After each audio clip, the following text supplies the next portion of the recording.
Thank you for joining on time. There are more people joining, but we'll get started just to keep up with the time.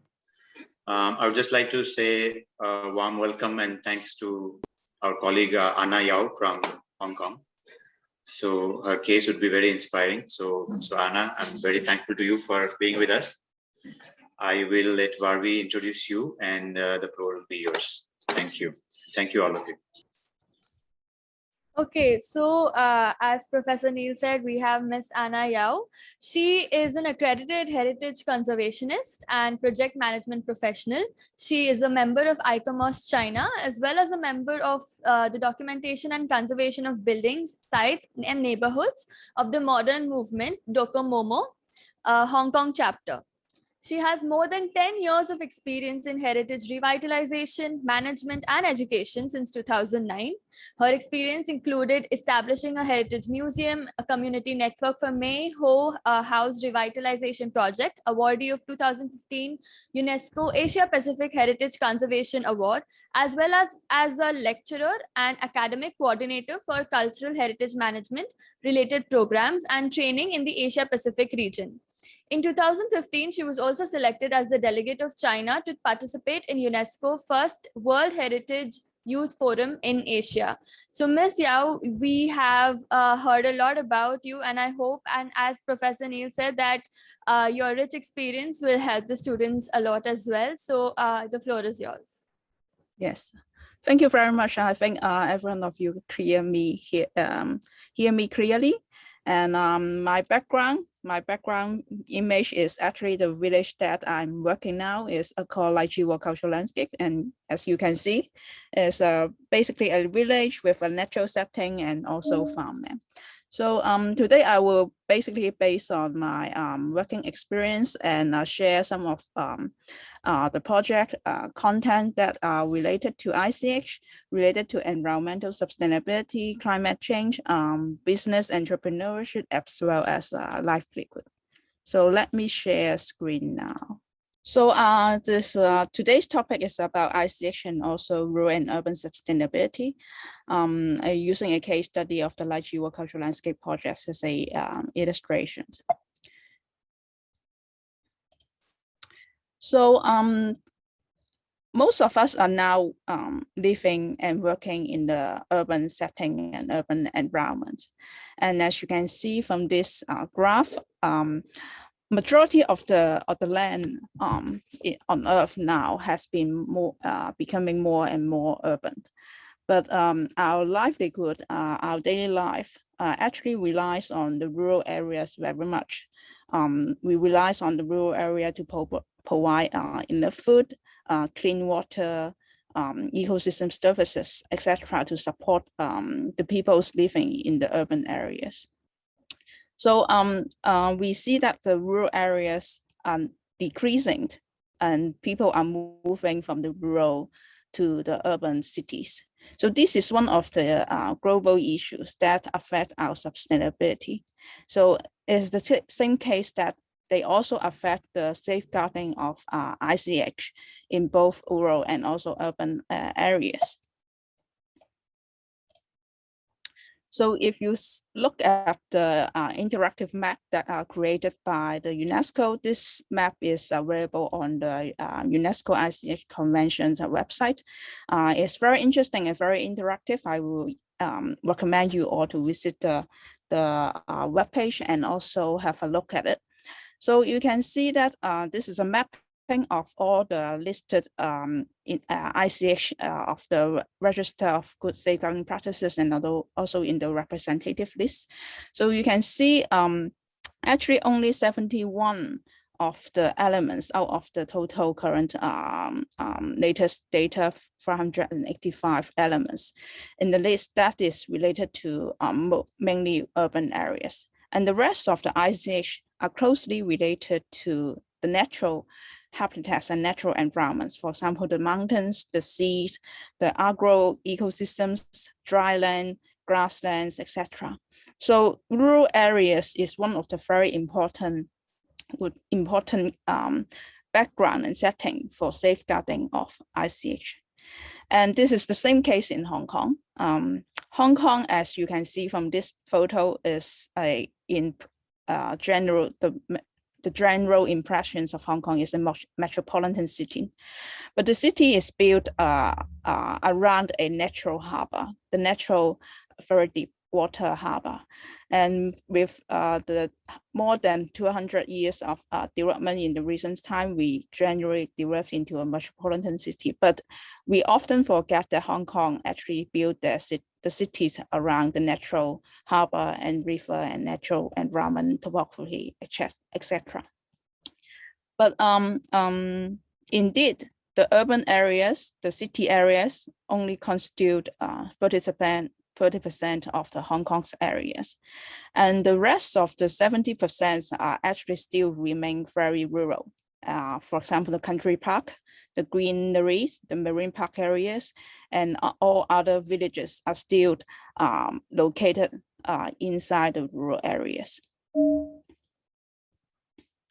And these rural areas is not only include those community living on land, but also those who are living on the sea, because Hong Kong was famous for its fishing culture and also fishing environment. And we are not very aware that actually 3/4 of Hong Kong territory is the countryside. And these rural land and also their culture, their ICH, their tangible and intangible culture, is one of the very important elements that support their rural livelihood and also supporting the urban citizens' daily life. So again, when we look at the statistics from the UNESCO interactive map, they have also identified one of the threats of safeguarding ICH is the rural-urban migrations. So people are now moving from the rural areas to the towns and also peri-urban areas. And the migrations actually affect how they safeguard.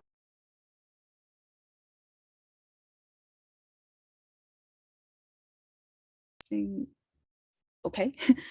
So the way that it is being safeguarded and the migration also affect the livelihood, the form of safeguarding, continuations of uses, continuations of cultural expression, etc. of these communities.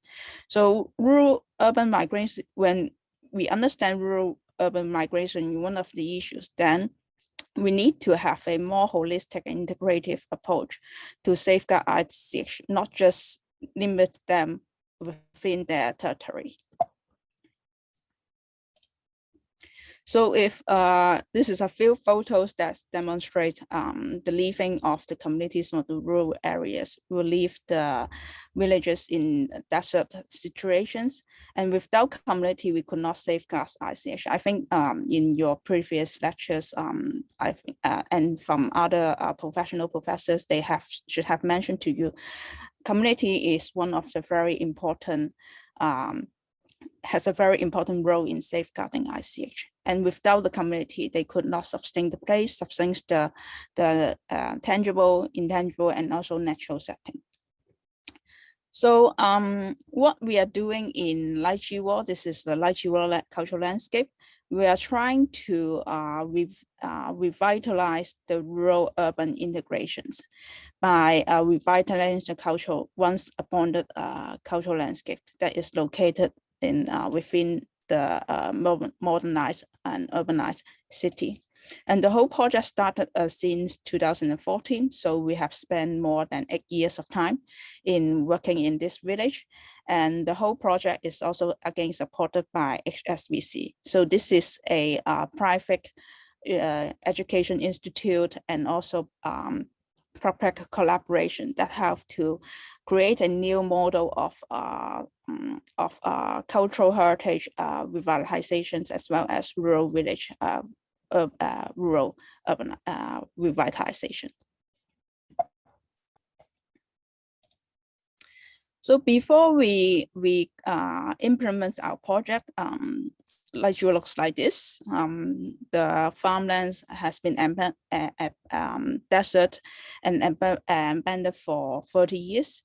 And also the houses that they were living has been dilapidated. the tools they were used to use in their daily life in the past were not well managed.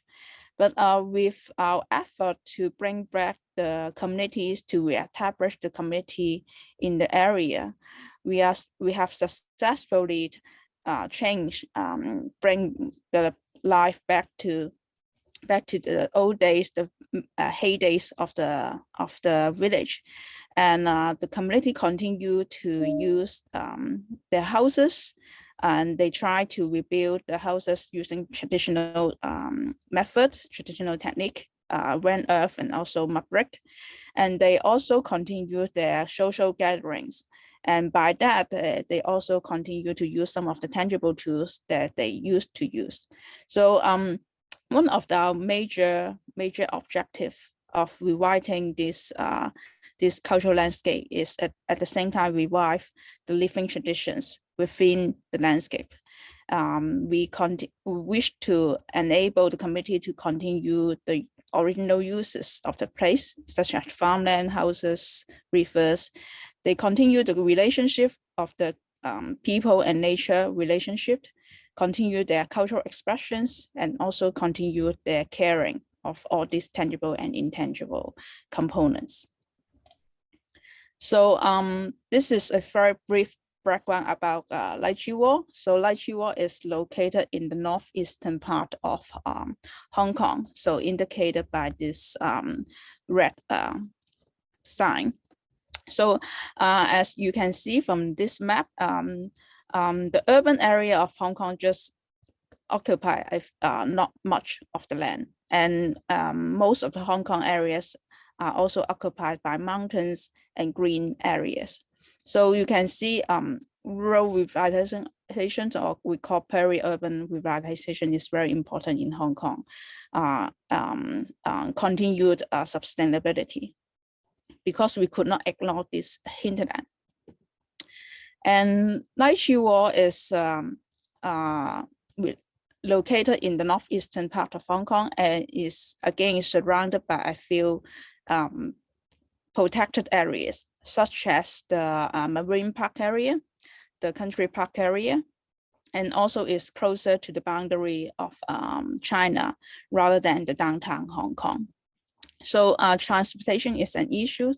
The development is an issue because there's no road access directly to the place, and therefore the people, the community of this village, they move out for a better service and living in the downtown areas back in 30-40 years ago, because agricultural kind of living is very harsh, and there's a lack of services. If they want to go to school, they want to obtain higher education, they have to move to the downtown area to receive these services from the government.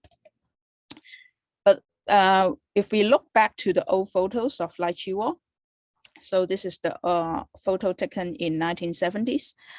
This is actually the heydays of Lai Chi Wo. You can see from the photos, it's a very vibrant village. They have lots of activities. They have the agricultural farming. They manage the rivers, and they have a cluster of house and a Feng Shui forest that behind, back up the daily living, and also demonstrate the Feng Shui local philosophy. So in the past, this village mainly conduct agricultural activities, and they were settled by the Hakka community since the 17th century. So Hakka community is one of the a very special ethnic group in Hong Kong and also in southern China area, and also in overseas, because they continue to migrate to overseas and continue their stories. And from the setting of this village, you can understand it's a very typical setting of a Feng Shui village in the southern China. It's surrounded by a back mountain, a Feng Shui forest, a cluster of houses, rivers, farmlands, etc.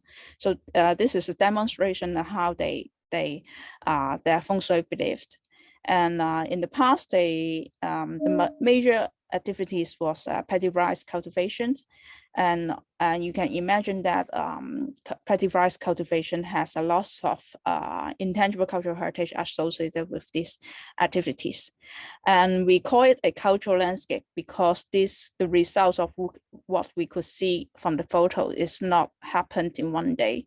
It's actually gradually changed by the Hakka community throughout a long period of time of over 400 years.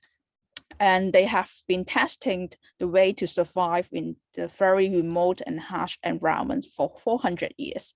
So what we can see here is actually the results of a 400 years experiment and the long-term interactions that accumulate lots of knowledges within the indigenous way knowledge systems and local ways that could live in harmony with nature.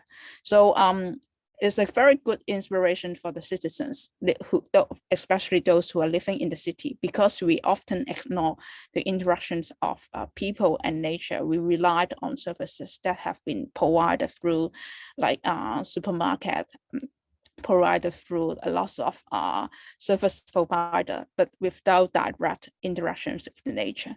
So by looking at the way on how people used to live in the rural environment and natural environment, we could actually inspire us a lot of sustainability solutions to address the challenges in the urban area. So this is the Lychee work in 1980s. So when you compare the photos with those in the 1960s and 70s, you can see their lack of activities because the community moved out and they migrate to overseas and also downtown area and left the houses abandoned, left the farmland abandoned. And the complicated issues of the ownerships and also a lack of management is the key reasons why the cultural landscape could not sustain and left it in the desert situations.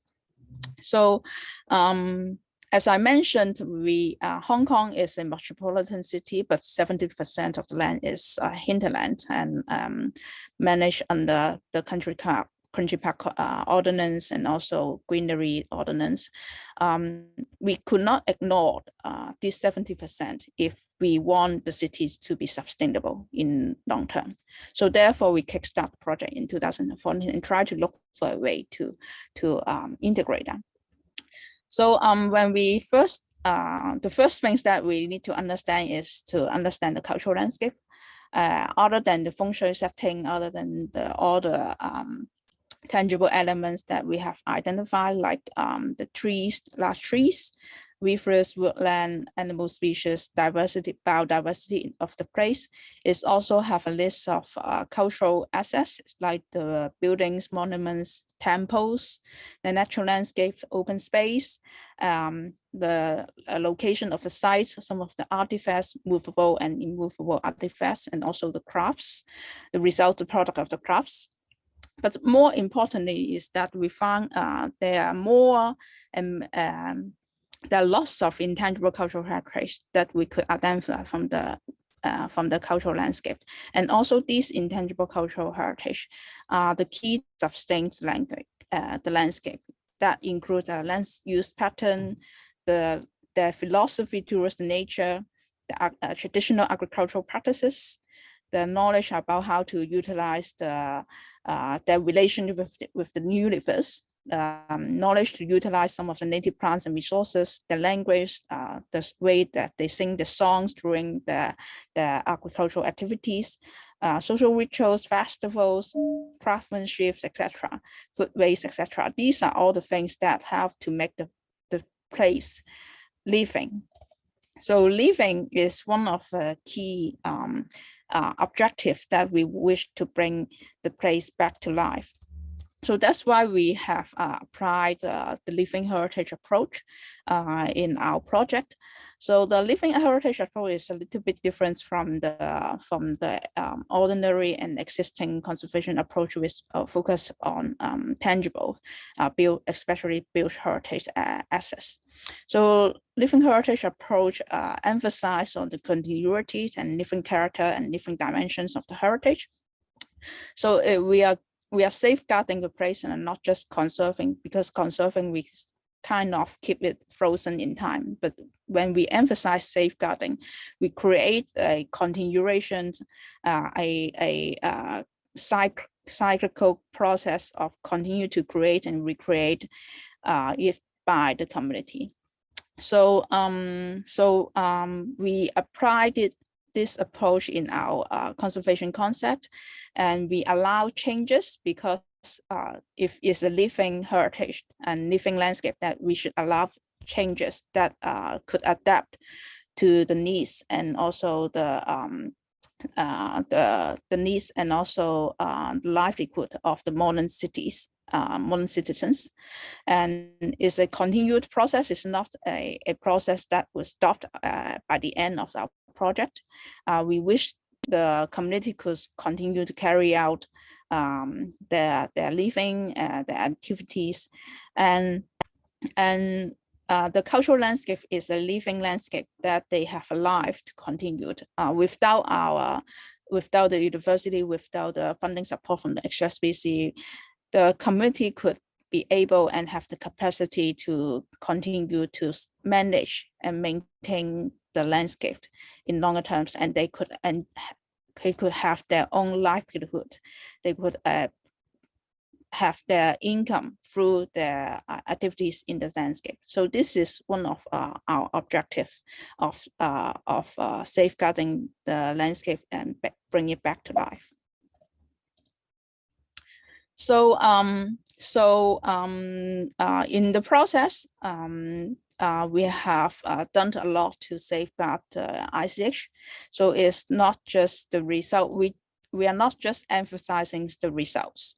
So the results, of course, is very important, but the process that how we achieve the results is at the same time very important. So we have first of all have an inventory of the ICH items. We conduct inventory with the villages, the old villages, and ask them to share their ways of living, the ways of utilizing the natural resources, the ways of their living tradition in the village. And we try to bring back the communities. We participate in their traditional rituals, and we adopt the traditional ways of building the houses to revitalize the house. And we bring back the traditional agricultural paddy farming to the field. And we also produce traditional food from our activities. In addition, we also ask them to share and teach us some of the traditional games. So these are all the things that we have been doing in our project, and the process is important because we found that the process of safeguarding intangible cultural heritage actually helped to build the cultural capitals, natural capitals, and social capitals. So these three things are interrelated to each other, and especially social capitals is a very important element that sustains and continue the way of living, continue the management and maintenance of the landscape. So on the other hand, on the left-hand side, this is the assessment, substability assessment framework that we try to apply for our project. This is a literature reviewed framework with reference to a number of substability model and assessment method. Is a little bit different from the substability model of three dimensions, the environmental, social, and economic dimensions. But we emphasize more on the continuity throughout the assessment. So the assessment has 6 core dimensions, which is participatory governance, precaution and adaptations. Participatory governance means is not just the governance of a place is not just managed by just the community, but a number of different parties, including public and private parties, that they could work together to safeguard and govern the place. So precaution and adaptation is the ability for them to make necessary adaptation and actions in face of changes, in face of latest situations, for example, the COVID.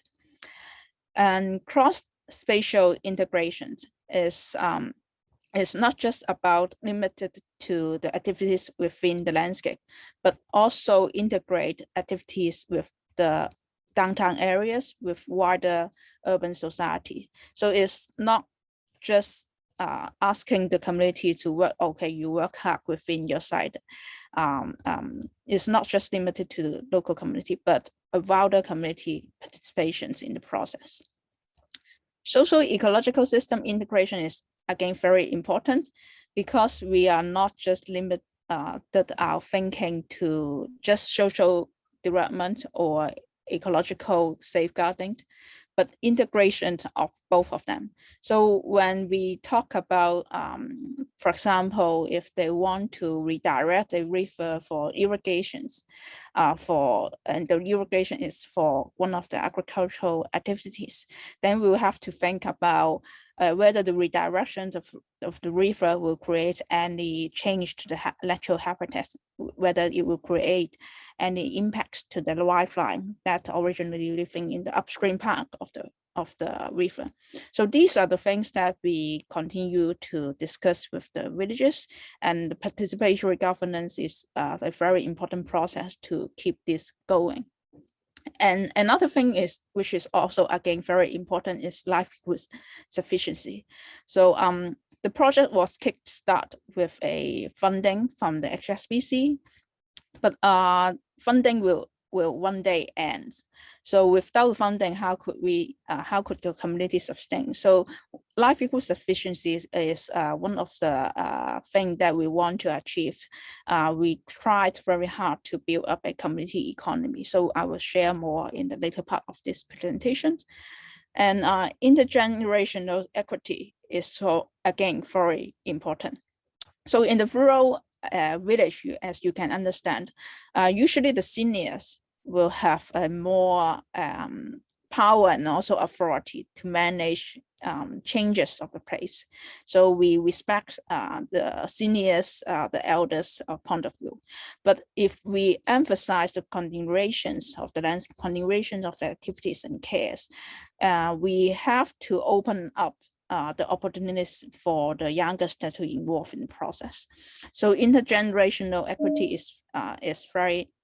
is one of the key issues. We are engaging the younger generations to participate and actively be part of the process.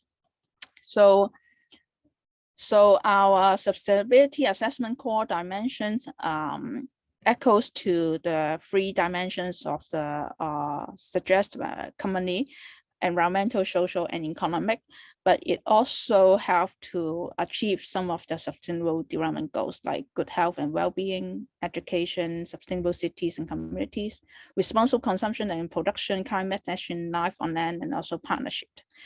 So I'm going to talk more in the next few slides. This is just a summary of all the major 28 actions we carried out throughout the 8 years of project. So it has 4 areas: community, economy, landscape, ecology, and agriculture.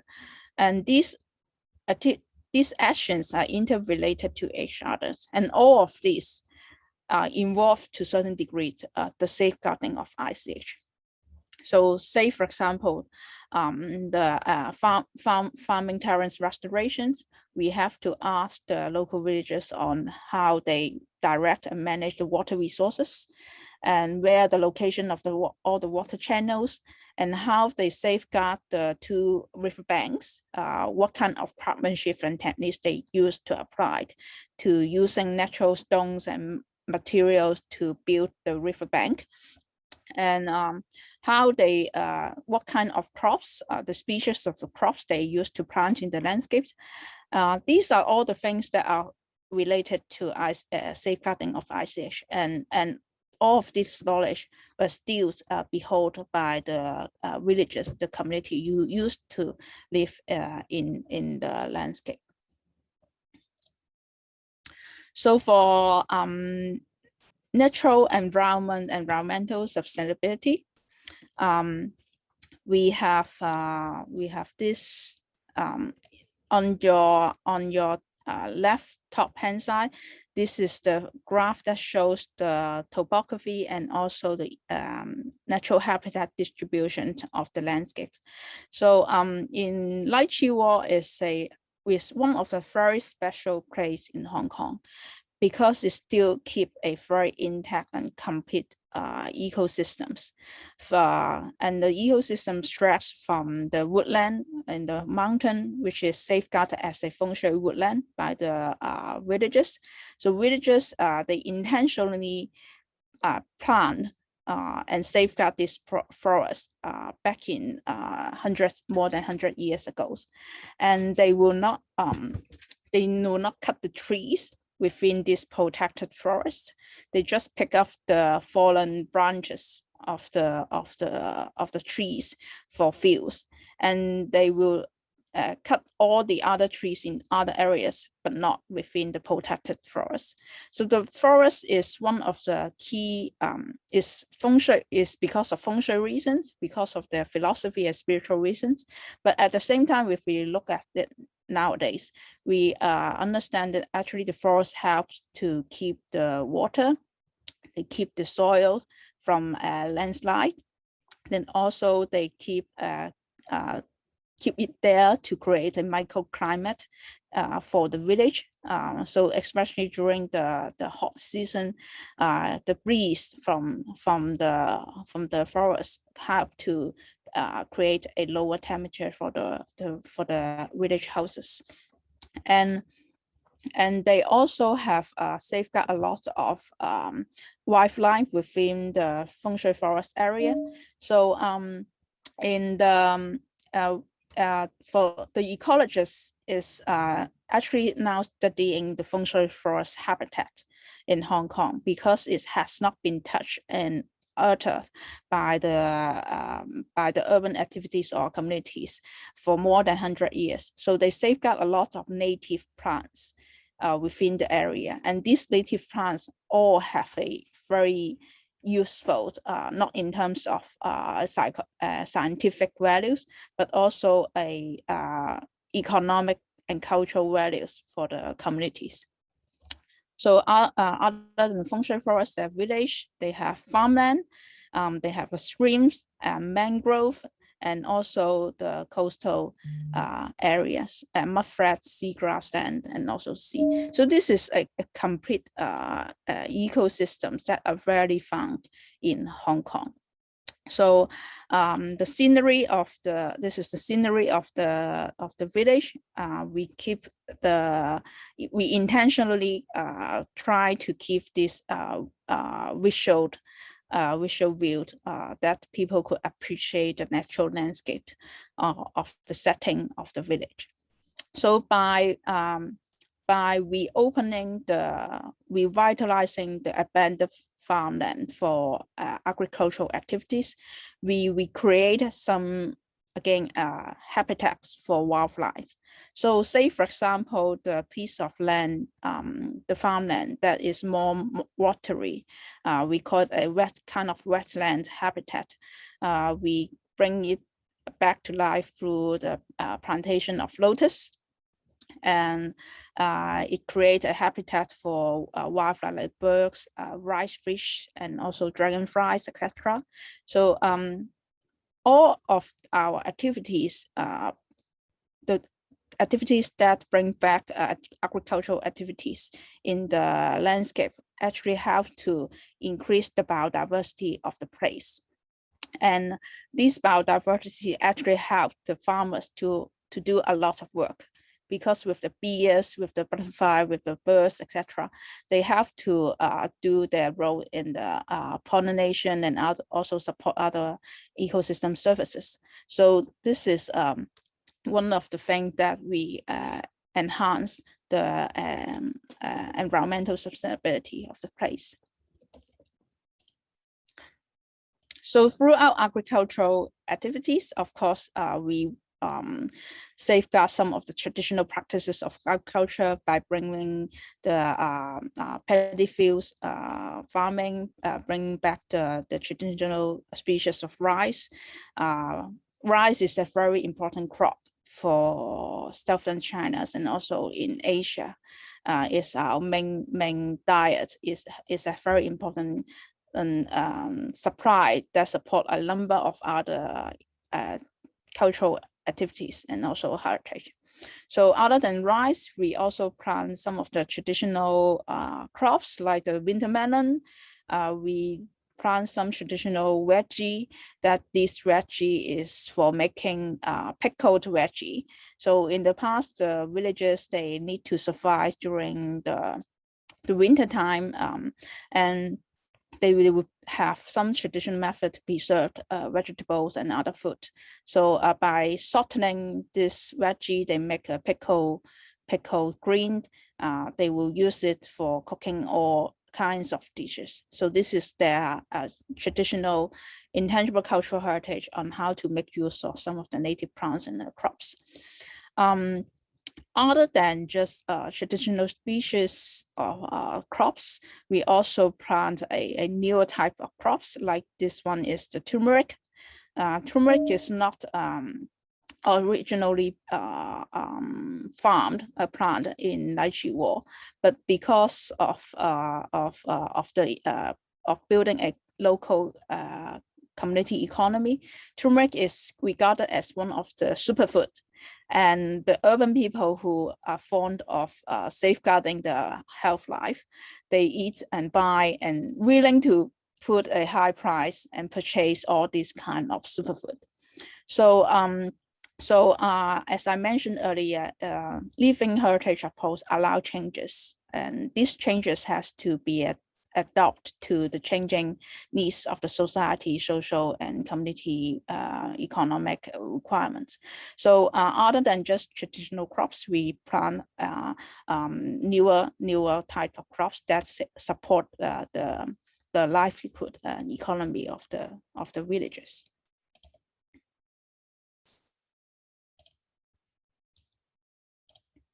So in the process, we help them to establish a co-management. So co-management means it's not just about the core, the local villages or outsiders or volunteers, but a group of people, that a network of resources that co-manage together. So for example, in the very early beginning of the project, we asked local villagers, indigenous villagers, to help in identifying the water systems, irrigation systems. We help them to revitalize the water irrigation systems. We have different organizations or local community farmers to help together to revitalize the greenland, the farmland. And after typhoon or disasters, the water channels are blocked, or there are lots of rubbish coming from the sea. The volunteers will come to help with the local community to maintain the place. And we have regular meetings with old and new villages. So this is one of the process, co-management capacity building, that we try to establish so that the landscape could continue. All these activities could continue. And you can see from the photos, it's not just older generation of people, but the young generations, they have actively involved in the process. And for cultural inheritance, we follows all the traditional rituals. So whatever there's a big kind of construction works or actions or activities or etc., the local villagers are very keen to have a kind of traditional rituals to tell the god, the safeguarding god of the village, that we are going to have these activities and please bless us, safety, etc. So we participate in all these kind of traditional rituals. And one of the village buildings that we revitalize is a indoor exhibition hall that tells the story and interpret the stories of the communities and the history of the place. And we revitalized that house through traditional craftsmanships. So we asked the masters villagers to tell us where to look for the suitable soil to make the mud brick, adobe brick, and to look for suitable ways, and invite all the participants from the urban areas and the community to participate to help to rebuild a house. And some of the traditional games that were played by the villagers in the past, they are still fond of it, they're still playing it, but we try to ask them to be the teachers and ask them to teach us how to play this traditional game. So it's not just about economy, community economy, traditional inheritance, but also to have fun within the process. And for capacity building, of course, we are having a very good exchange between our project team, outsiders, and the indigenous villages. So we are learning from each other. So we teach them how to use some of the more modern tools in farming. And in other way, they tell us how they use the natural plant, native plants nearby, and how they work, how things work in the past. So some of them, they were teachers. We have invited them to teach us how to make like traditional pickled green, and they also teach us how to manage the Feng Shui forests and also other village housings and capitals. So this is one of we established an academy called Academy for Sustainable Communities. And the academy include very structured curriculum-based programs that talk about local ecology, cultural landscape, sustainable agriculture, and also community partnership. But at the same time, we have all these workshops that invite local villagers to teach us. So foodway is, again, one of the very important ISIC of the cultural landscape of the rural communities. And we asked the local villagers to not just teaching Hong Kong people, but also foreigners. This in the photo, there's a consulate of generals from Finland and also other countries. So they are very interested in all these kind of activities and engaging a wider generations and of different age and origin. National identity is again important in the process. So this is another workshop that related to the safeguarding of the skills of making pickled greens, and again is taught by the local villagers, and we make all kind of bottles of pickled, and we use the pickles to cook very delicious food. And one of the very interesting thing about us is for a few youngsters, they actually eat pickled every day in noodles, in different kinds of dishes, but they don't realize that because they buy pickles readily available from the market, and they actually don't know why they need to have these pickles and the process of making the pickles. So according to the youngster who participated in the workshop, they enjoyed the workshop, and also they will start to make their own pickle by themselves. So another courses is field leaders training program. We trained a field we call field leaders who conduct field learning activities. So the theme of the field leaders trainings include ecology, geography, sustainable agriculture, and also ICH.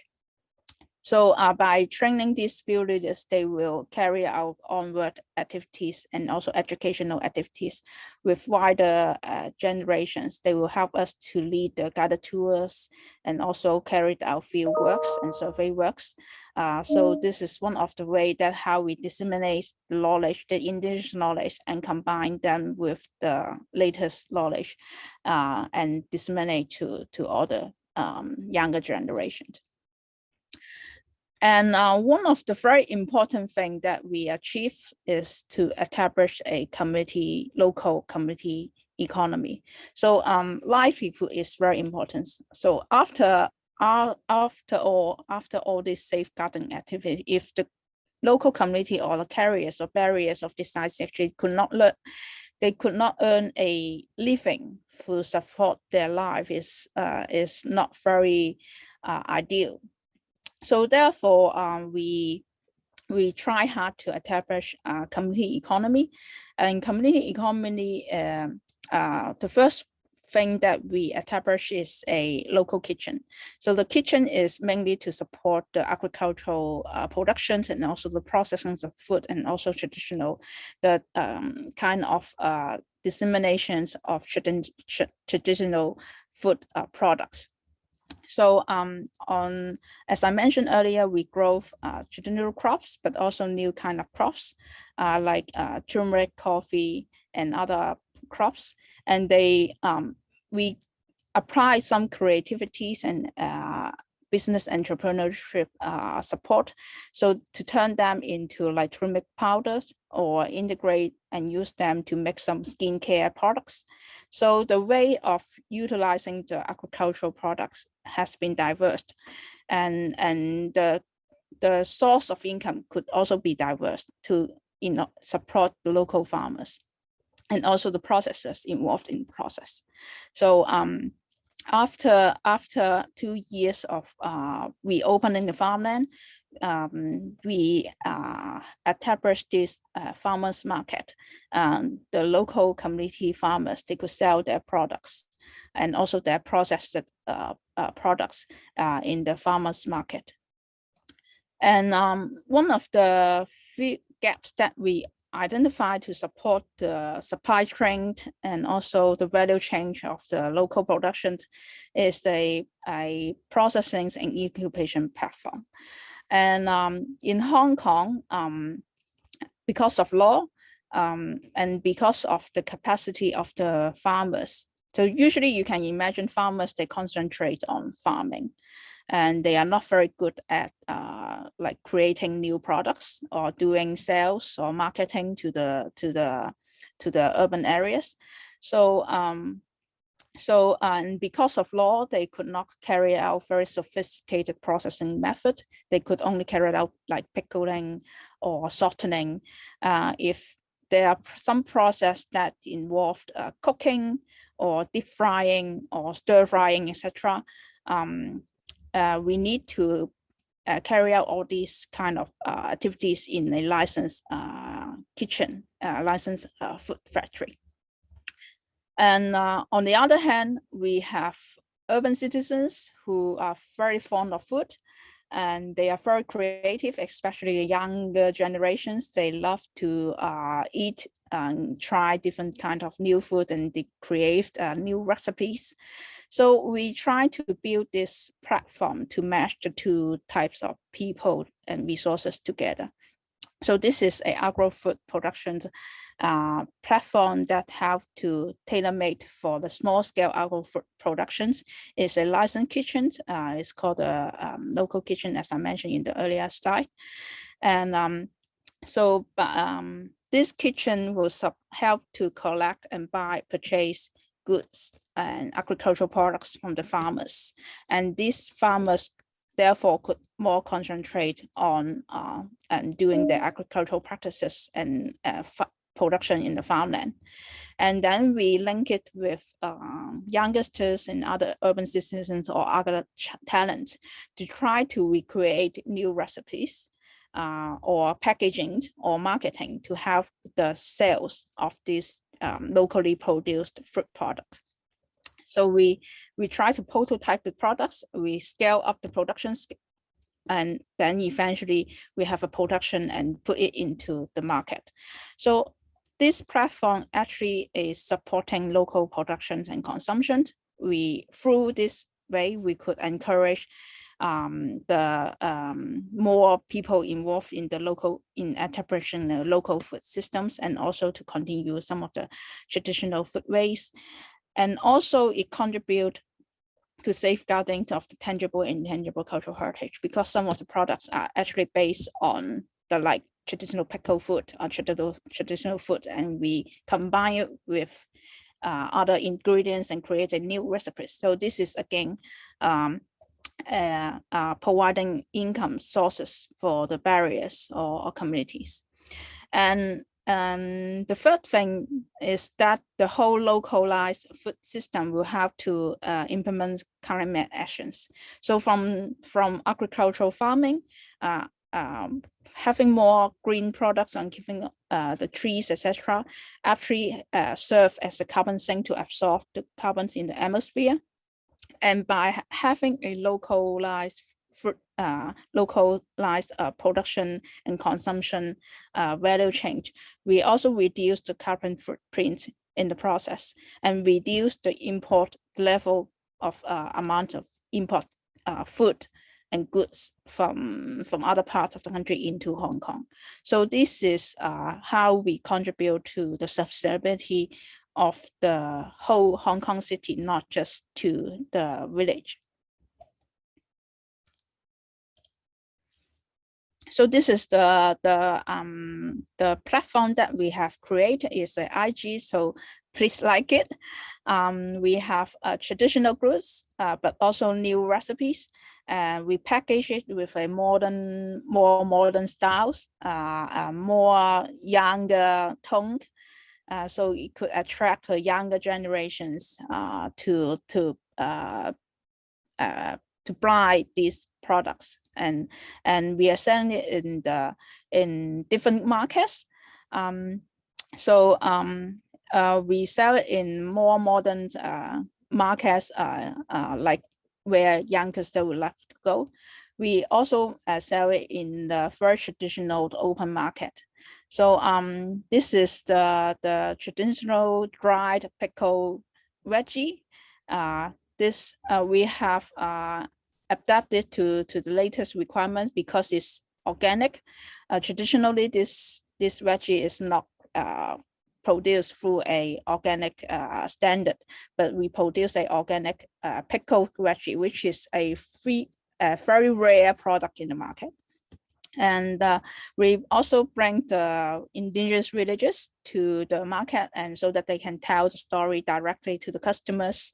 And they are really happy that what they have planted and growth in the village making the citizens, urban citizens happy.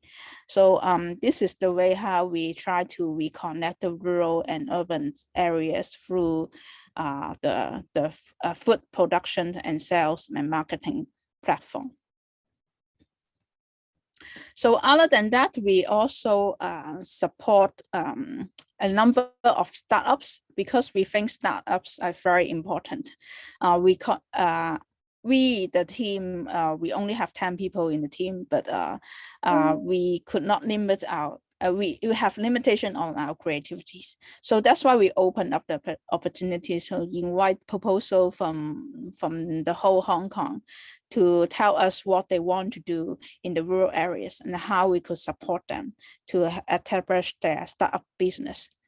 So we have this Rural in Action startup schemes under the Academy for Sustainable Communities, and this is a award scheme that provide a not a big amount of money. Is about 200,000 Hong Kong dollars, roughly around $3,000 per each startup groups, to kickstart their business project. And we support a total 10 projects, and a number of them is related to ICH.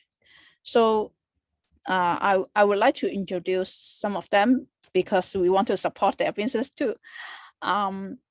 This first one is called Bogangzai. So it's a Hakka dialect.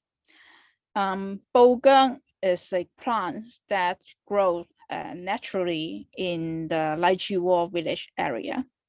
And in the past, the Hakka people, they will make use of this native plant to wash their hand, wash their body, and they will dry it to make it into powder, and they will burn it as a mosquito repellent. So they will also use this plant and cook into soup and water, and this soup and water helps to cure the cold and illness of the body. So this is a very useful plant, widely readily available in the village, and they use it very often in back in the old days. But because of the move of the community and the loss of the stories, this group of youngsters, they came to the village because originally for volunteer activities, and then they heard the story from the older generation of villagers that they used to use this plant for a number of purposes.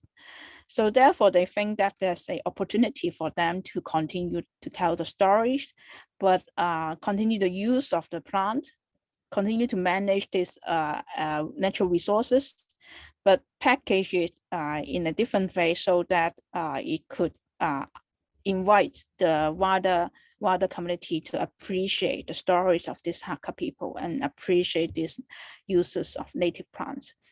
So therefore, their start project is to harvest this wildly plant in the village, because the villagers, they are no longer using these plants now, so it's actually overgrown and in excess.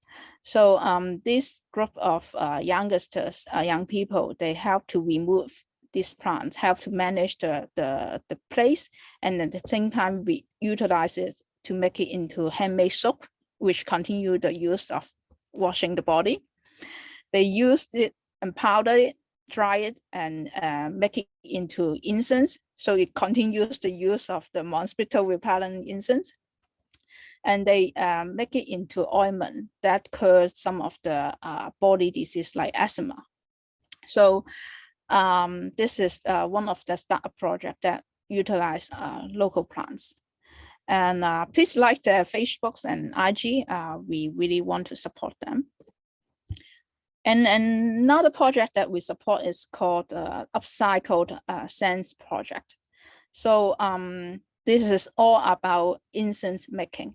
So in China or in the Asian areas, we have this practice of worshiping our goddess or god with incense. And incense making is a very traditional ICH, and it makes use of mainly natural ingredients, mainly from plant-based elements. So this project try to revitalize this kind of culture and also the skills of incense stick and incense making. And they use some of the agricultural products that has been produced in excess or that are close to be thrown away. So we throw away a lot of food daily from the market, and it's a very sad thing. So they try to harvest some of these not very beautifully grown agricultural products or products that are going to throw away or produce in excess agricultural products and make it into the ingredients of incense stick making. So in this photo, they use the crops in Laijiwo, dry it, powder it, and mix it with a formula, and through workshops they teach the urban citizens, especially the younger generations, to make incense. So this incense is not serving just the traditional purpose of worshiping the god or making it as an offering to the god, but is again with mixture of the formula, they they could serve as a indoor incense experience that creates new, great lifestyle for the youngest. So this is a very, again, popular project, and we wish our support to them could help to integrate rural urban experience. So this is Aroma Office. The third one is, again, very interesting. This is the recultivations of Hong Kong indigo. Indigo is a natural dye, and for Hakka people, they used to utilize these native plants wildly grown in the village area, and they will process it to make the blue indigo dye. And these traditions of natural dye was disappearing sometimes ago because of competition with the commercial dye, which is very polluting and also not very environmental friendly. But this group of startup, they have been doing indigo business for some time, and they try to establish a local supply chain by growing indigo plant locally in Hong Kong's farmland. And through that, they could have localized train in Hong Kong to support from the planting of the indigo plant to the processing to producing a natural dye, and use this natural dye to make different kinds of goods. And so they are trying, and in that way, they are not just safeguarding this ICH of using natural plants for dyeing, and also the lifestyles and also the culture. But at the same time, because of their agricultural activities, they also safeguard the farmland. And through the planting, of course, you can understand they would create habitat and provide food for the wildlife, the birds, the butterfly, etc. So this is one of the projects that are still implementing, and they are facing some challenges because they are not farmers, they are not trained as a farmers, and they are new to agricultural activities, and they need to overcome a lot of different practical challenges in the farmland. But please support this project, like their Facebook and IG. And if you want to buy some of the products, I'm happy to follow up. And another one, this is, I think the last one, probably. This is Bring Back Earth Plaster Wall. Earth Plaster Wall is, from its name, is a plaster that made from soil and earth. And this is a very traditional method for the local villages or rural communities to decorate their house using readily available resources nearby their home. But this kind of traditional materials is not well recognized by the general public in the urban areas. So when the urban people, they try to repair their house, they will try to apply some readily available commercial products, which will sometimes mostly made by chemicals. And this is just not being recognized by the general public as an alternative to the commercial products. So this group of project, they wish to revitalize their technique and try to bring the awareness to the citizens that we could have an alternative of applying natural materials in doing our indoor decor.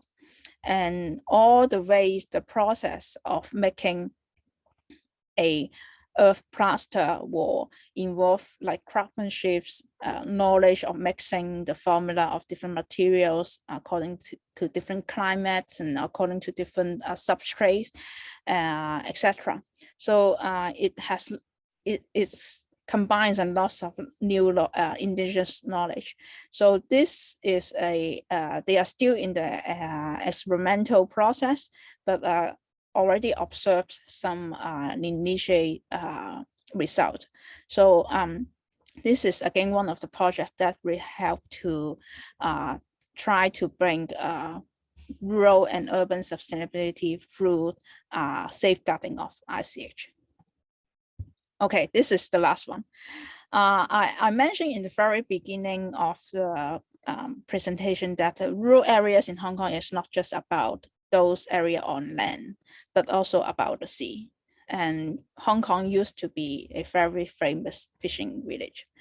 And back to 1,000 years ago, Hong Kong is one of the area that plant pearl, famous for pearl planting farming 1,000 years ago. And that the product of the pearl is actually one of the offerings to the emperor at the time. So this is a project that tries to revitalize this pearl farming traditions and history. So it's not just revitalizing the pearl farming, but also the maritime culture, because the existing fishing raft in Hong Kong are demolished, are decreasing because of a number of reasons, like the income level of income, the harsh environment, the youngsters are not willing to to join in this industry, etc. So this group, these two young people, they are very interested to revitalize the maritime culture, and they work with the fishermen to rent a raft from the fishing raft from the fishermen to experience their pearl farming project, and they conduct workshops to promote this culture, the stories, technique to the youngster and older generations. And through this, they wish to demonstrate this kind of new activities could bring more income to the fishermen, so that they could help to attract other youngsters and help to bring proud to the fishing communities. And in the process, they harvest a lot of local knowledge about the knowledge concerning the natural climate, the universe, the knowledge in the fishing production. So this is again another very ecologically important program and start project that support the fishermen culture in Hong Kong. So Blue Capital is actually another capital that we have ignored for a long time. So I hope that this will inspire some of you to also look at the fishing culture in your area. So we through a number of activities, we also disseminate and bring the awareness. We have this village festival every year, and in the last year, because of COVID, we could not have face-to-face interaction, so we have this called a stay home village festival. So stay home means you all the participants could stay home to enjoy the festival, and we carried out in the village, and through online we export all the activities through online. We have created a IG Facebook. It's mainly in Cantonese language, in Chinese language, but we also create this souvenir sets, and this souvenir sets capture some of the essence of the ICH in the natural environment, which includes a traditional card game. So this is a card game paid by the local villagers. We just try to make a menu.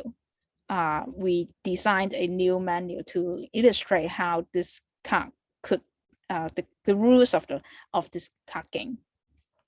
And then we create a handkerchief, and this handkerchief showcase the names of some of natural setting environments. So in Chinese, if you call O, which means it's a cave surrounded by sea, etc. So this is about the natural, it's about the language and also the culture, how we name a place after the geographic topography.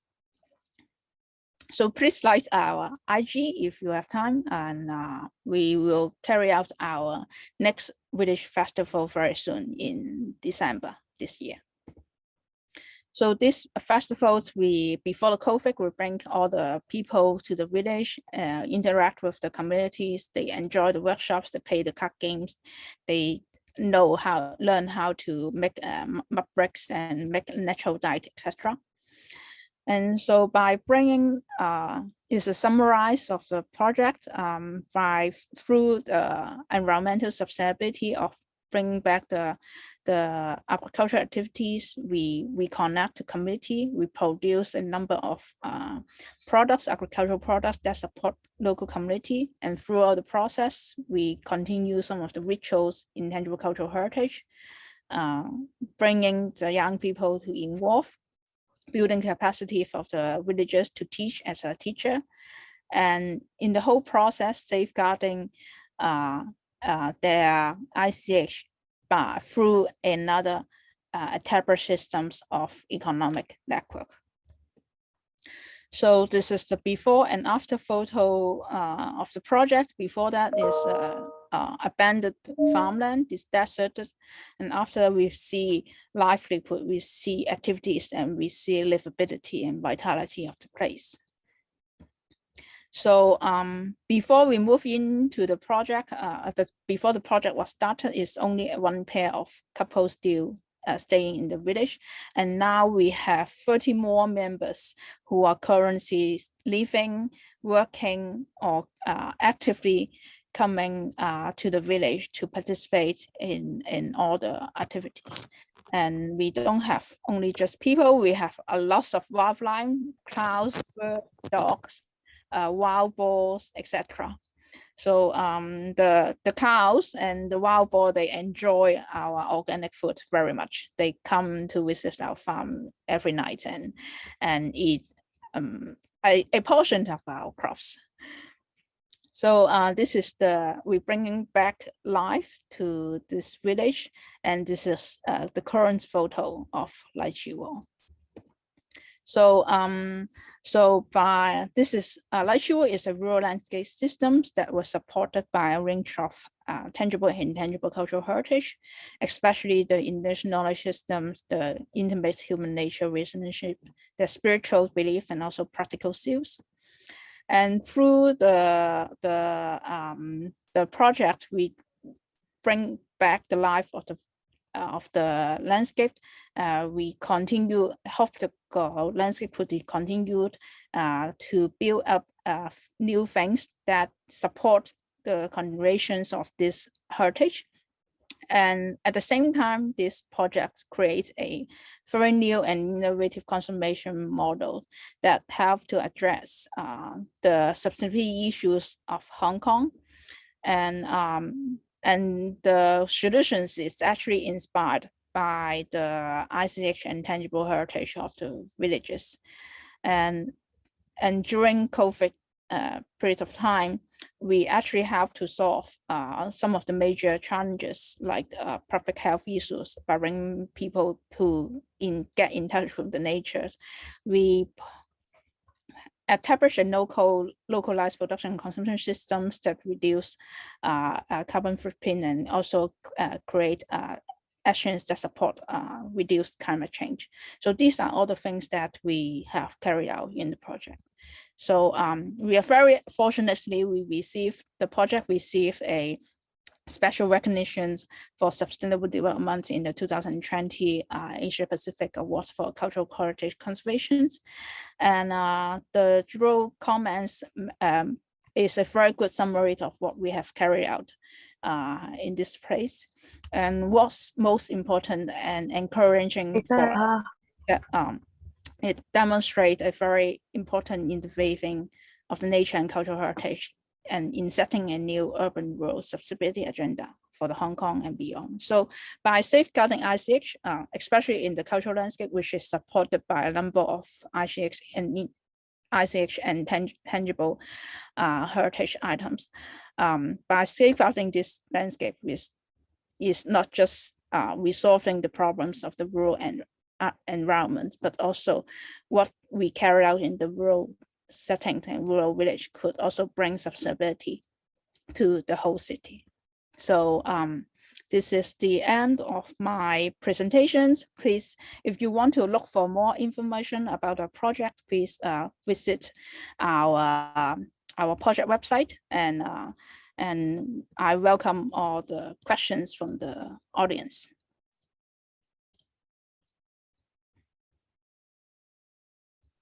Okay, thank you so much, ma'am. That was a very good presentation, a very varied number of cases that you presented. We have one question from Lubna.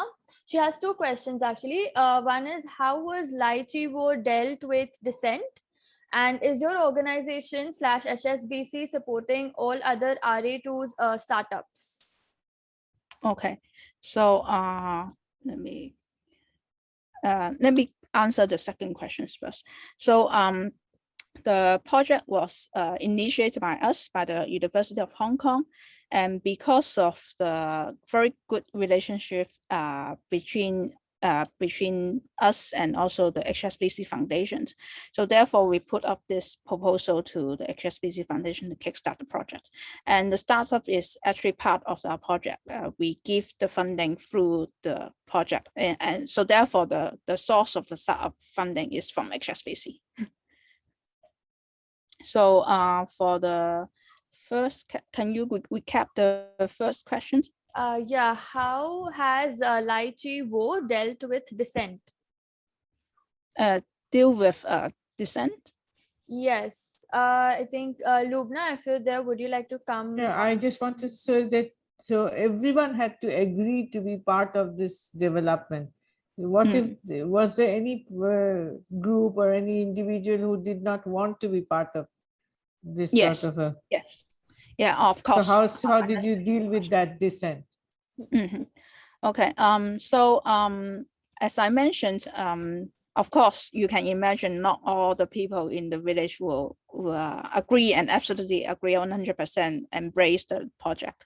Some of them, especially those who already moved to overseas, they are not seeing what we are actually doing. So they just listen to the gossip from some of the villages, and so they create their imaginative kind of perception towards our project. So this is one of the things that we are facing, and we continue to communicate with them. But actually, from our experience, and also the younger generation of the villagers, the descendants of the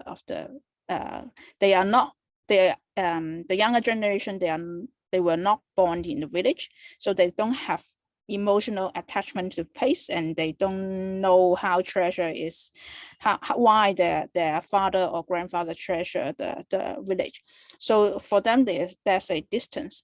But very interestingly, ICH is one of the things that get them together. So in 2019, we have faced a number of challenge, difficulties from these people who have opposite opinions, but when we have a chance to meet them face to face, and when they come back to Hong Kong and see what we have carried out, their questions and their skeptical about our project actually resolve. And one of the very important opportunity is the rituals that were carried out by the village every 10 years. So this is a ritual, let me show in my PowerPoint. I have a slide, a photo about it. This is a ritual that carry out every 10 years. So every year they will have the Guandai festival, that they worship the safeguarding god Guandai every year in Guandai's birthday. And so this is a very important rituals for the villagers to get together to exchange ideas. And another very important event is this, the photo showing in the red is the Daisenu Taiping Qingqiu festival. So it happens every 10 years. So it's a very, very major event for the villages. And it's not just for one village, it's for the 7 villages surrounding Lai Chi Wo. So when it's time to organize the festival, all the overseas and younger generation of people, they will come back to the village and they will participate in different sections of the festivals. So this is like carrying the god to parade. And another section is they have the priests, they will call the names of all the villages, the name of the current younger generation of villages in front of the god. So in order to participate, they all come back to the village and they have exchange. They have we could have face-to-face exchange, and they see what we are doing. They enjoy the food, they enjoy the environments, and they enjoy to being reconnect with all the people in Hong Kong. So so actually this festival, the 1 week festival that's held in the village help to solve a lot of these problems, because it's not something that they imagined before they come back to the village. And we think that the rituals, this ICH, is one of the opportunity for the local villages to discuss how to organize and how to make decisions on how to organize things. And they try to understand the structural power, authority, etc. among themselves. So this is, from my point of view, is a reviewing process of the villages to understand their role in managing the sites, the village, the landscape, and also to we understand how they should move forward to reconnect with other members of the public or partners or organizations working in the site. So yeah, maybe I partly answer the questions, because a lot of younger generation, Thank you so much. They come back and understand and try to recognize the values of the place for their family and also for their clan. We have another question from Yu Jung Kim.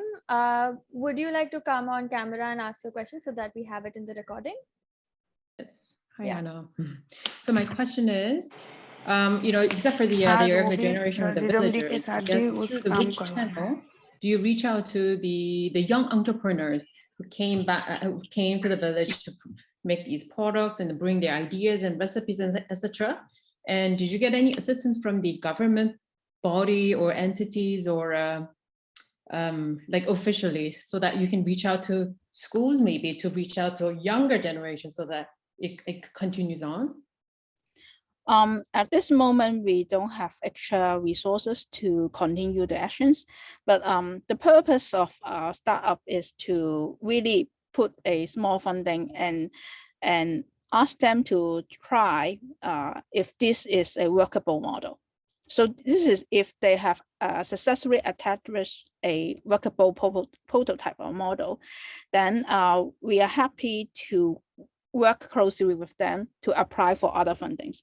Or eventually we hope that they have the capacity to ask for, to apply for funding from other resources, because we help them to establish the most difficult part in the very beginning.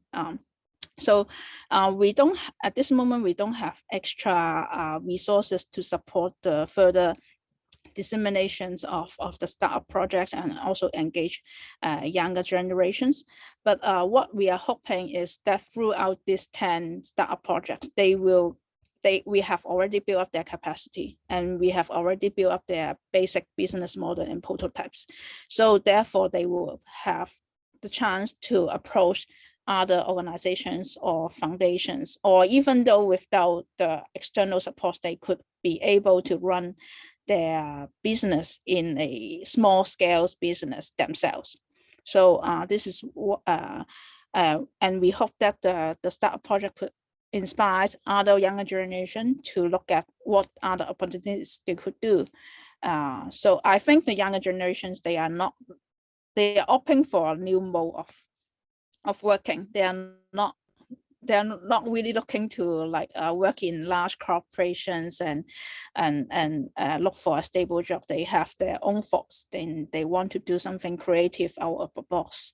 So this is something that we could inspire the other generation to do their own work.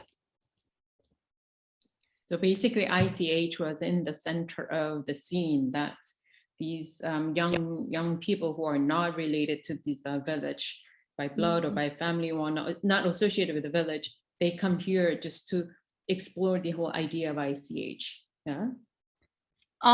They originally not with the idea of ICH. They just want to come in and to participate and join one of the workshops.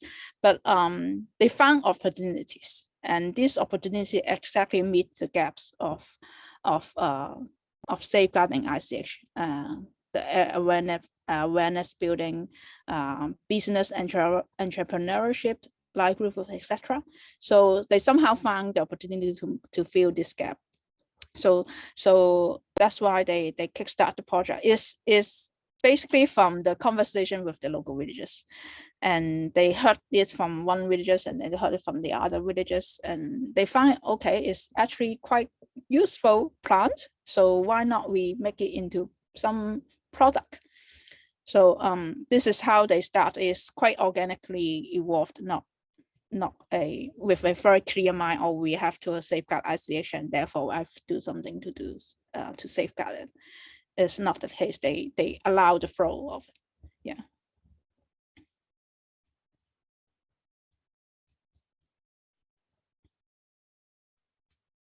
Okay, so we have another question from Kamalji. What are the challenges and risks on the cultural landscape approach?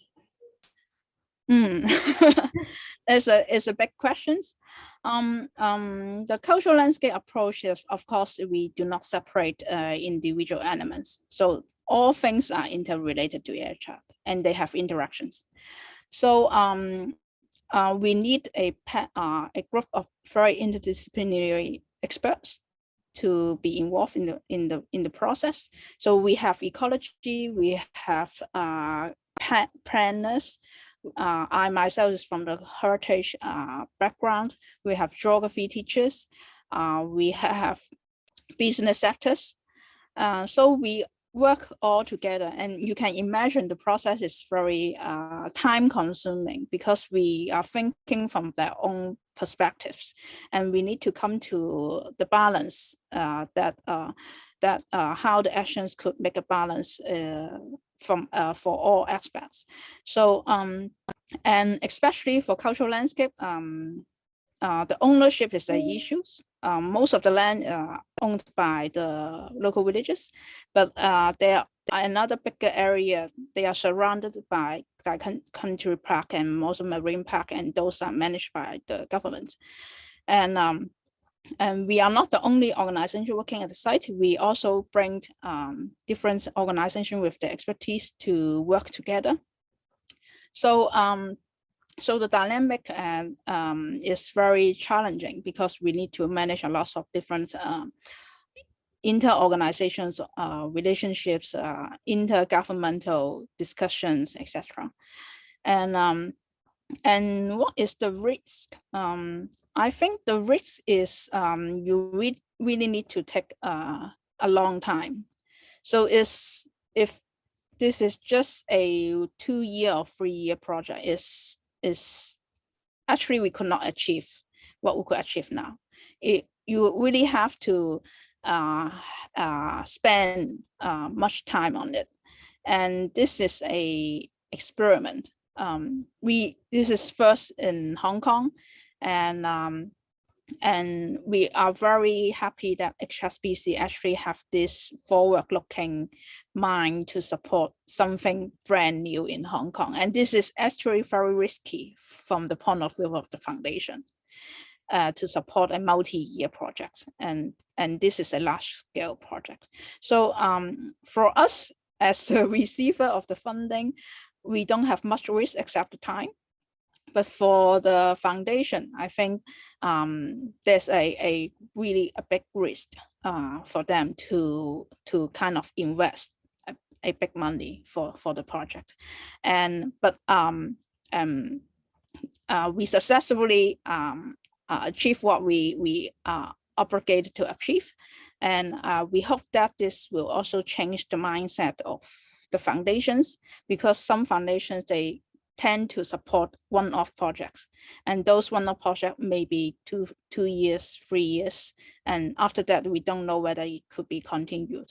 And it's the change of funding mode will significantly help to safeguard, significantly help to improve the situation, because for ICH, and especially for ICH, it needs continuations. It's not something that you start within 2 years, it will kickstart and establish something within 2 to 3 years, and then that will be able to continue them itself. So I think for this case is more inspiring for the government, and also for the private foundations, that they should change their mindset to support some newer projects, more innovative projects, and also to change their mode of funding support.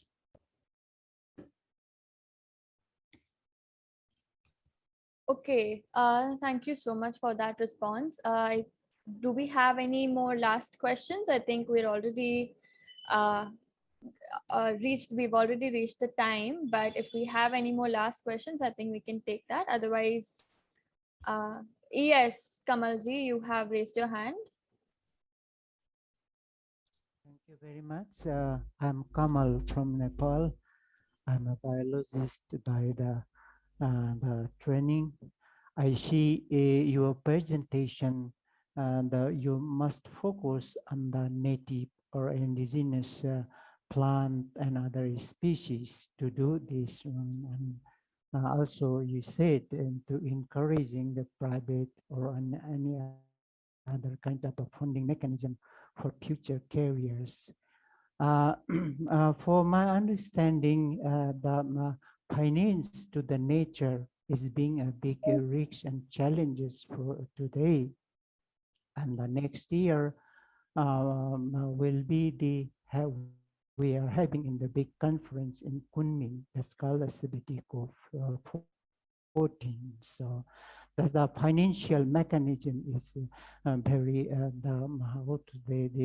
the governments, and they want to make more money to go to the nature. So is there any plan to make some, because I see there's the situation you have is very need to be protect and continue the community, the help, and so how it will be in the future. Thank you very much.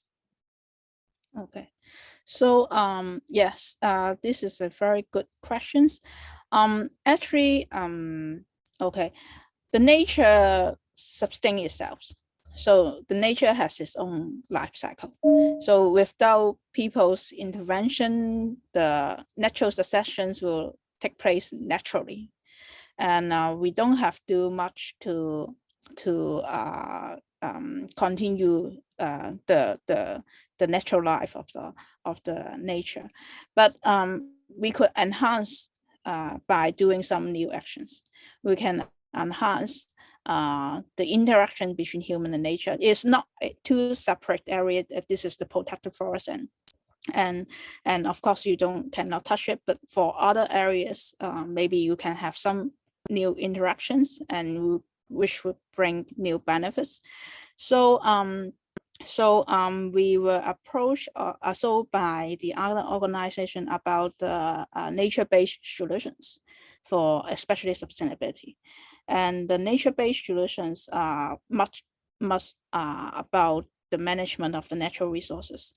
And that includes like carbon sink, study of carbon sink, study of agroforestry, keeping the forest and the crops multi-cropping, etc. So it really depends on the context of the place. I'm not sure for Hong Kong and for like you all, we propose a number of actions like agroforestry experiment, plantations of local production of some kind of plants, sustainable agriculture, etc.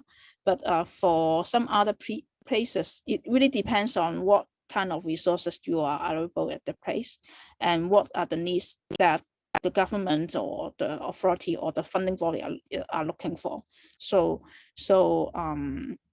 I think you need experts to really understand the place and then come up with a solution with you. Yeah. But from my experience, for the business sector, sustainability is the new black. So we all talk about sustainability, and especially for those listed companies in Hong Kong, because we have the core ESG report for listed companies, they have to promote environmental governance as part of their company agenda. So they need to comply, demonstrate they have contribution to environmental governance and sustainability. So this is one of the angles that you may think of, and to attract some support towards that. Yeah. Okay, we have one last question from Mr. Raj, and then I think we should leave for the break. So yeah. Hello, ma'am. Thank you for your presentation. Actually, I'm not putting question. I just wanted to put the generalized issue in preserving these types of intangible cultural heritage.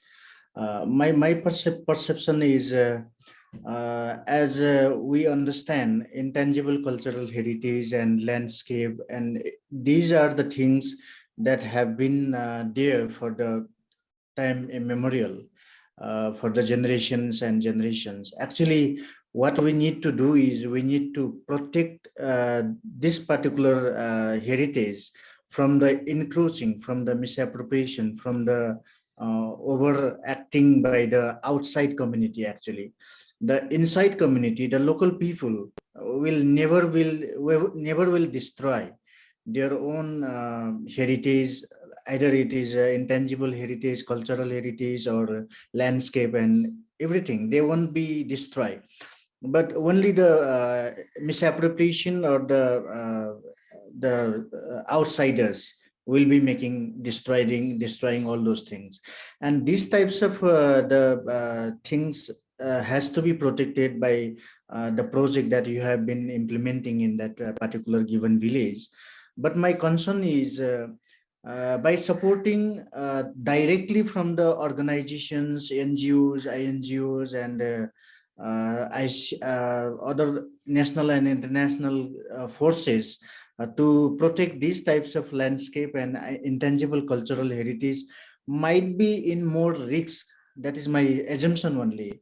This action might be making those ICOs and all those things more at risk, because people might be changing their habit in preserving and safeguarding those own cultural heritage and landscape due to this supporting system. Why not we support local community indirectly and make them empower themselves to work out on safeguarding their own intangible cultural heritage. I think in ICS safeguarding mechanism and international support mechanism, this approach has to be given very much importance. This is my generalization. Thank you. Yes, I really understand your question, and this is a very good question. And we are criticized to ourselves too, but we think it in another angle, or we tell you the real situations is that why is the village being abandoned? It's actually the choice of the local villages. They choose to move out right? So this is the results of what they designed back to 30 years ago. They designed to move out. They designed to carry their ICH out of the context. So if we at the very beginning, we asked the community to go back to live in the village, and so please, we give you money and please come back and you work for your farming, etc. It's not working. It will not work because they originally designed to live back in 30 years. And if you ask them to come back and continue to what they decide to not to do 30 years ago, it's not working. We could not convince them. So therefore, our strategy is to, and especially in the Hong Kong context, they need outsiders, NGOs or universities or other external parties to come in and to propose something new that work with the community members and try to demonstrate a new start of the place. So by demonstrating a new start of the place, say for example, they by seeing the opportunities that they could earn a new kind of living through not really agricultural farming, they allow other people to do the agricultural farming for them, but they can do other small business or like selling their snacks, traditional snacks, or cooking their traditional food. They see this opportunity of having new income. They start to move back to the village and do what they love to do. It's not necessary to be the exact same thing that we wish them to do, but they find their own opportunities and ways to do what they love to do in the village. So what we are, because it's natural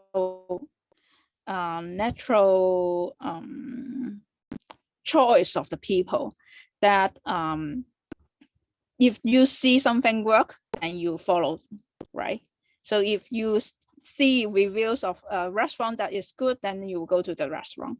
So what we are trying to do is to try to establish a good review for the place, good review of the good results of this model, and then allow those who wish to come back, they could come back and look for their own ways to choose their life again. So but without the intervention of an outsider, it's really difficult to ask the local community to go back to the village and ask them to pay for the renovation of the house from the pocket. No, absolutely no. I could not imagine the villagers who were willing to pay for renovations of the house using traditional method. They will not ask to willing to pay for or take actions to reopen the water channels. So yes, we are critical to what we are doing, but we are very cautious that we are outsiders, and one day the funding will end and we will have to exit or scale down the influence of the organizations at the place.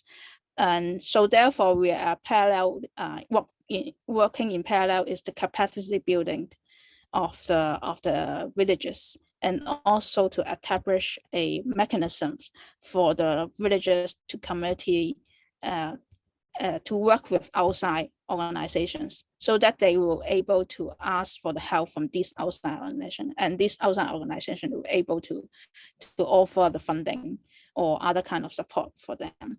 So this is the case in Nigeria. So currently, back in 2014, there's only one project, our project, and after 8 years, actually there's 15 projects happening in the village, and it includes like studies of traditional building skills. It includes the entertainment, like traditional performing arts.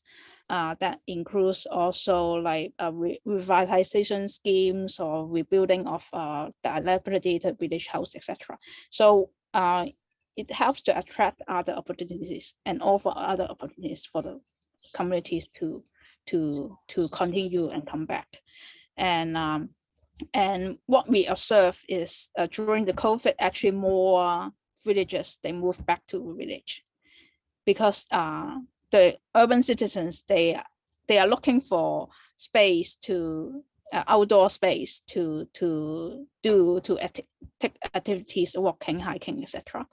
And they go into these rural areas, and they see the opportunities of making an income from these visitors, and also they see the opportunities of having a better life because they are able to walk around the village without a mask. It's their home. They don't have to wear a mask in their home, and the whole mountains belong to them. So they see more personal space. So therefore, I think the process is very organic and also evolving, and we should allow this organic and evolving and adaptations, and all kinds of spontaneous changes happens in the process, with a very cautious mind that we are outsiders and we'll exit in one day. Thank you so much, ma'am. That was a wonderful session, and I'm sure we have more things to talk about, but we are running short of time. So once again, thank you so much. We have another 15 minutes for the break, and then we'll be back in 15 minutes for Dr. Han's session. Thank you. Thank you so much, Anna. Thank you. I would like to welcome Dr. Han from UNESCO Bangkok for the next session on ICH and education. Thanks again, Anna, for that wonderful start of the day. And now we'll continue with Han. So I will request Varvi to introduce Dr. Han and Okay. Hello, everyone. You have spoken and interacted with Dr. Han on several occasions, but officially introducing her, Dr. Han is an anthropologist with extensive knowledge and experience in Southeast Asia and international development. Ms. Han works in gender equality, cultural diversity, and human rights, and has been involved in social research and program management in the areas of heritage preservation and community development since 1994. In 2009, Ms. Han joined UNESCO to manage the cultural program office in Hanoi office. And in May 2016, she moved to UNESCO's Bangkok office to lead the cultural unit there. Today, she will be talking about ICH and education and the different initiatives that the Bangkok office takes towards education. So, Dr. Han, over to you. Thank you very much, Neil and Bavi. Hello, everyone. I hope that you've had a bit of time to get lunch. Might be early of the lunch or late of the lunch for you. And of course, thank you to Anna for the very inspiring presentation. I have listened to that many times, but every time I listen to that, and I find new aspects in it. So yeah, again, thank you very much. So today I will be talking to you about ICH and education. We have heard people mention education throughout the previous session, and it is quite a broad topic, and it is not a new topic, but in many ways it is also quite new for us here at UNESCO. So it is, yeah, I by all means I'm not confident that I can be authoritative in this subject, and I would really like to have this as an open discussion with everyone, so that we could also get your input and get your feedback and get your experiences, so that could at the same time I can bring it back to our work at UNESCO and enrich the approach that we are trying to develop and try to finalize. So as I mentioned, education is quite a big topic. So like, for example, the workshop that we are organizing for these 2 weeks, it is a part of the education process, capacity building. And within the 2003 convention, capacity building has been a very top topic ever since the convention was born. There were many workshops that took place on many topics: inventory, safeguarding, preparing nomination, and continuously more topics are being added, like gender, sustainable development. You could have access to all these educational capacity building materials on the convention's website. And then we also see education about safeguarding ICH taking place in many higher education. For example, when you go to Ahmedabad University, many of you learn about safeguarding ICH. Many of you learn about different principles, different concepts. So that's also a form of education. But the education that I would like to focus on today was more on the side of what we do, what we work with the education sector or institution, could be country institutions, but with education mandate to reinforce the safeguarding of ICH. Of course, you could say, yeah, what we are doing now in this workshop eventually would contribute to safeguarding anyway, but here it is a bit more safeguarding in a more direct manner. So by now we have become, even I'm sure many of you were familiar with it even before this workshop, but even if you were not, then by now, I think you would be very familiar with some of the concepts that you see here on the screen. Intangible and cultural heritage, or increasingly referred to back again as a living heritage, consists of a series, a wide range of practices, representations, expressions, knowledge, and skills. It could also include the associated instruments, objects, artifacts, cultural spaces. In this regard, I really like the model of roots and fruits that the High Palms project developed. I think that is a really nice way to illustrate this aspect that sometimes could be a little confusing for many people. The what is intangible and what is a tangible part of these ICH processes. ICH has very strong connection with the communities. If it's not being practiced by the communities or groups of people, sometimes it could be just a few individuals. It's not considered ICH according to the 2003 convention. The key elements to keep the ICH alive is the transmission from generation to the next. And ICH, as I think all of us would agree by now, is it provides community with a sense of identity and continuity. So we, just to recall quickly on the objective of the convention, to safeguard ICH, to ensure respect for it, to raise awareness of the importance of ICH and ensure mutual appreciation, and then to provide international cooperation and assistance. But you could see that education would have an absolutely important role to ensure at least the first three objectives of this convention. So, and in fact, education has been highlighted in the convention since a very early day. So in the key text of the convention, you already see that transmission through formal and non-formal education is considered as a safeguarding measure. And then it also mentioned that ensure recognition of respect for and enhancement of the intangible cultural heritage in society through education as part of the convention's objective. And then when the Operation Directive was developed and refined, more aspects is being highlighted.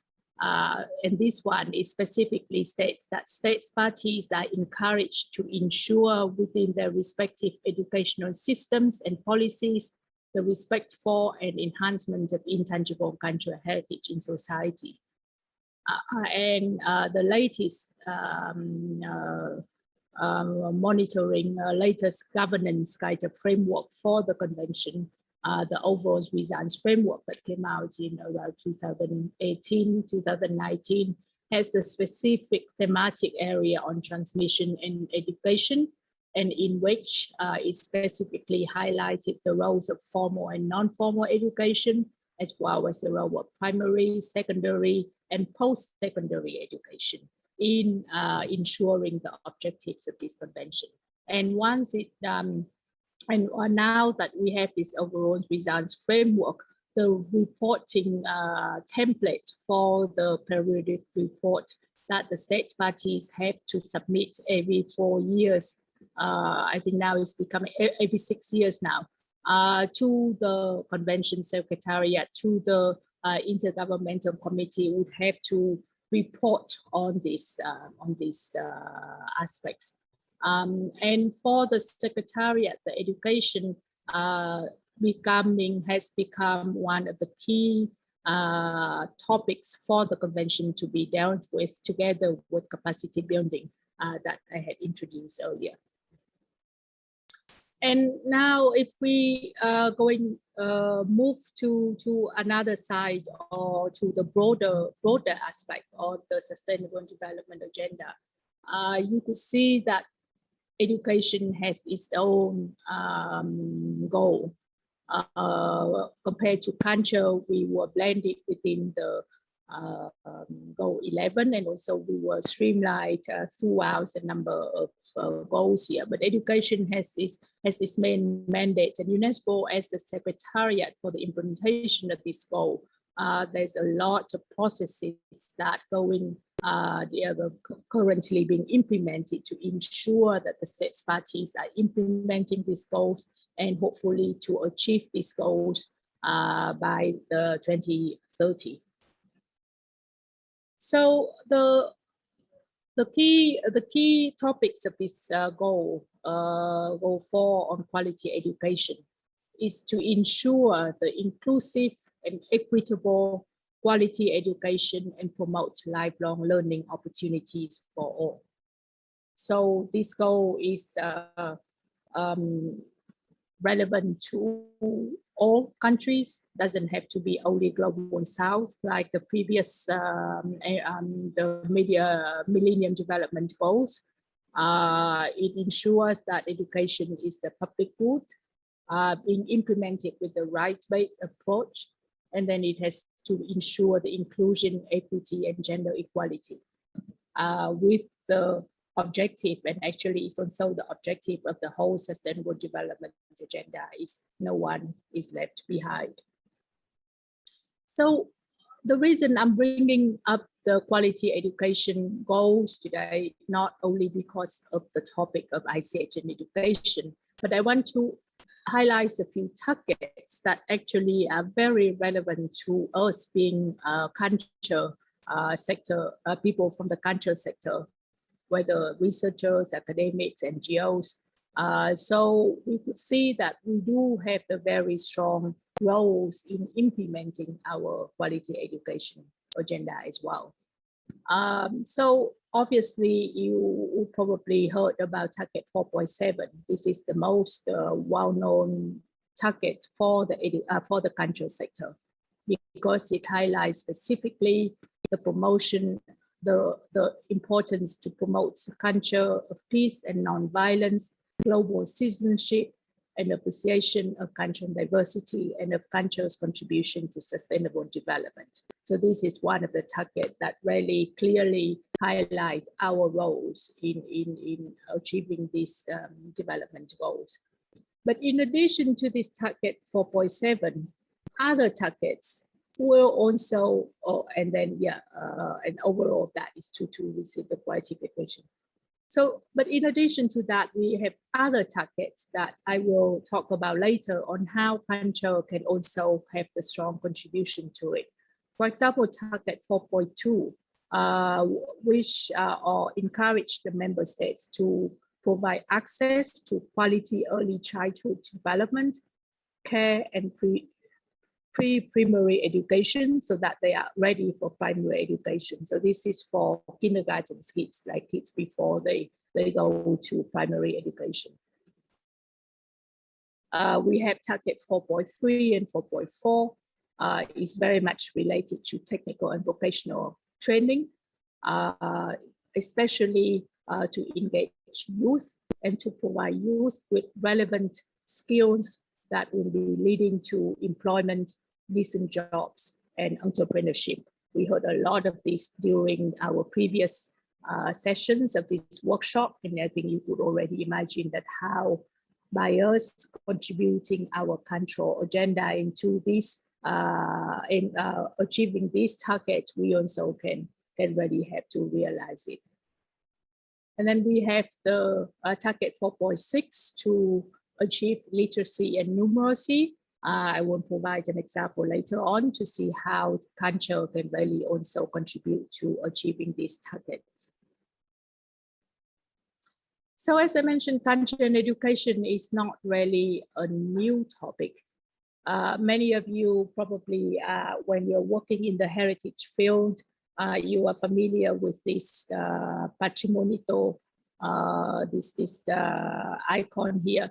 That was with our World Heritage in Young Hands program, starting with the bringing students, bringing children to visit World Heritage, and also through World Heritage you can learn about history, you can learn about culture, you can learn about nature. The program was starting, I think must be in the 80s, and it is still ongoing. So it is one of the big flagship programs that UNESCO has been implementing in many countries. And then we also have arts education. Some of you might have heard about the 2010 big Seoul conference on arts education.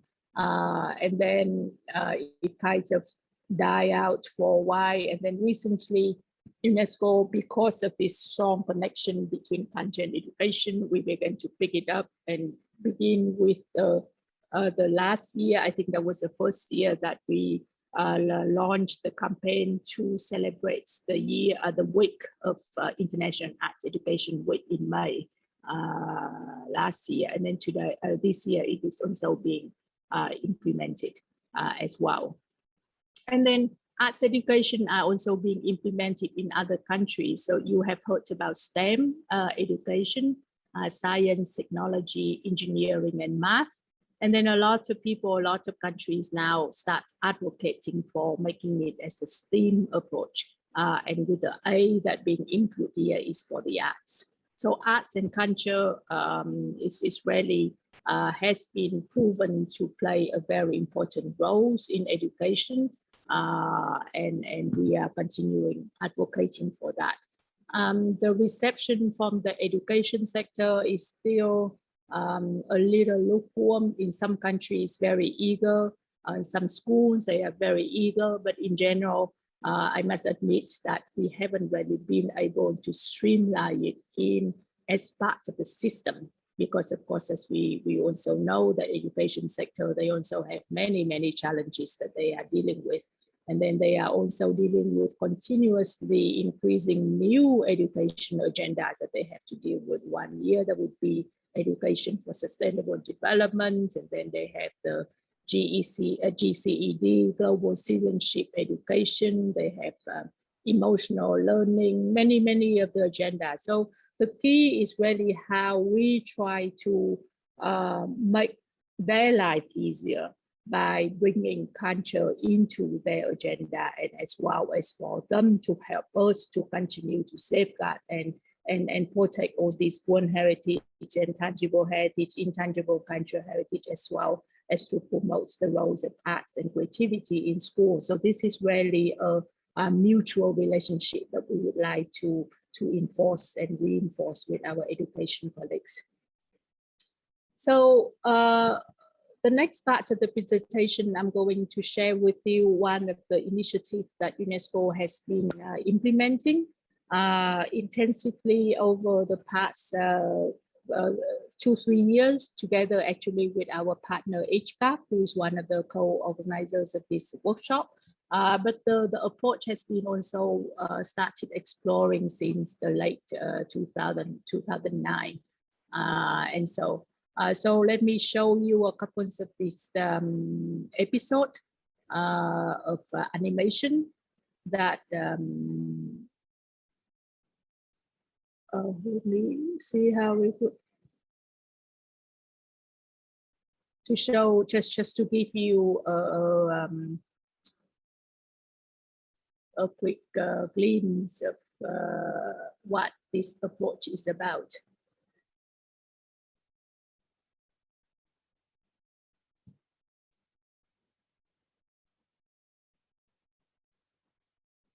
Can you see?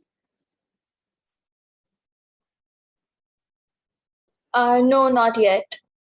Oh, okay. Because I could see here. Oh, would you be able to share that, Bobby? And stop sharing.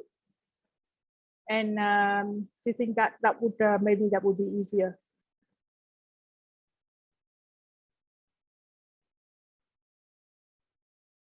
Is my screen visible? Yeah, yeah.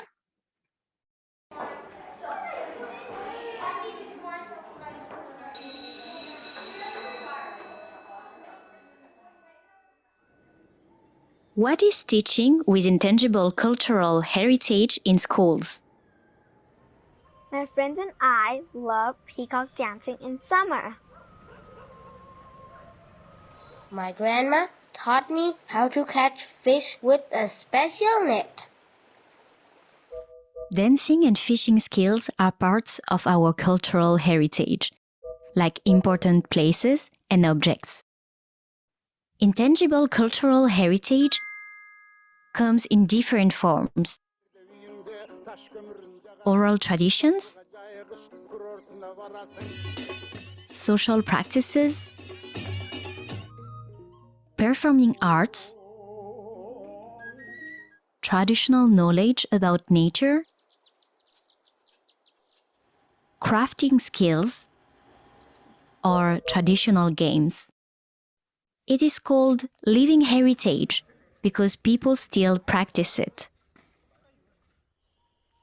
Living heritage is transmitted from the elders to the next generation. It can evolve over time according to social and community context. It is mostly shared and practiced in families and communities. Sometimes in schools too. Besides being promoted in extracurricular activities, teachers also use local heritage to enhance their lessons in any subject.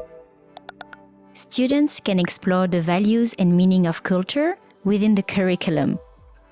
There are many ways to bring living heritage in schools. Find a local practice that will best suit your school, students, and community.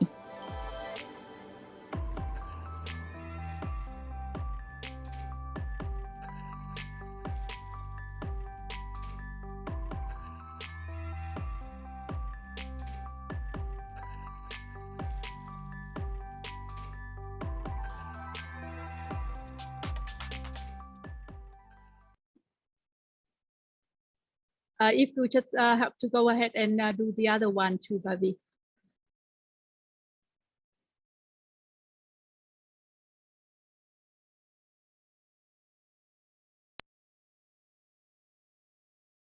Just a second.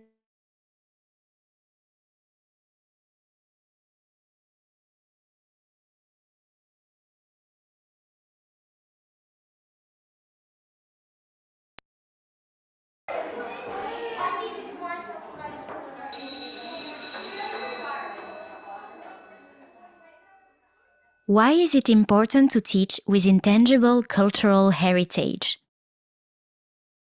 Teaching with living heritage can help make lessons more exciting and more connected to the local context.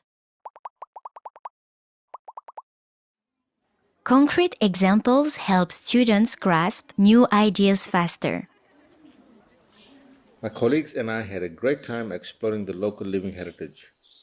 We got many ideas and now use aspects of these cultural practices to enhance our lessons. I have studied about ecosystems and our region's loss of biodiversity. I want to learn more and start replanting local species. Students will also discover and respect cultural diversity. Or Finnish from another region. They have very different music.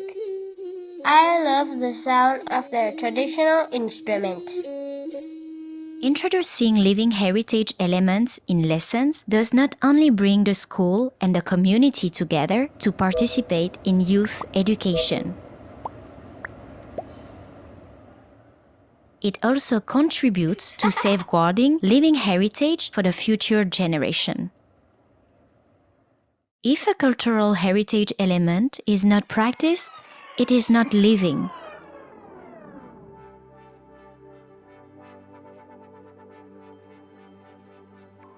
Since I collaborated with the teachers, many young people discovered my art. Some even want to practice it. Teaching with living heritage in schools benefits all: students, teachers, and community members.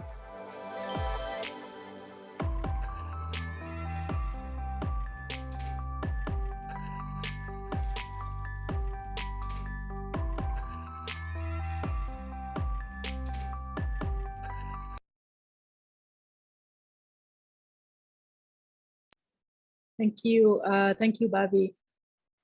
Yeah, me and technical. Let me get rid of this. I'll just share my screen again.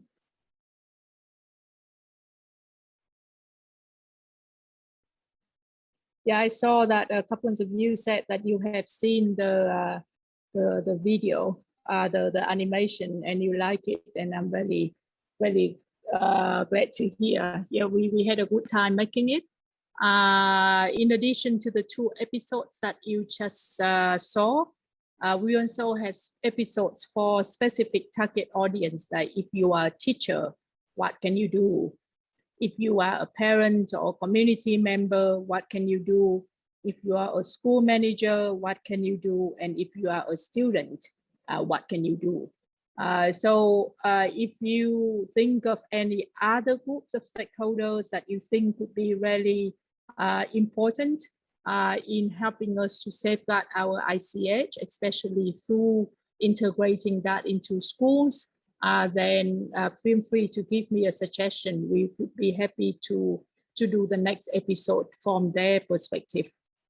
And in addition to the English, we also have the materials for this animation specifically in Thai, in Khmer, Cambodia, in Nepali, in Russian, and in Korean. Because we have recognized that if we continue to just produce English materials, then it will be very difficult for different countries, people to have access to it. And even having it in national language is probably not enough. But since our resources are also limited, we also depend on the member states to develop this, to translate this animation into different language.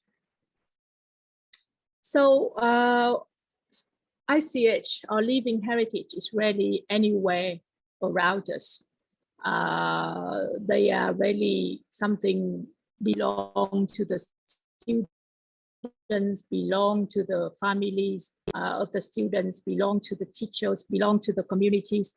And we really realize that this is a great resource for education.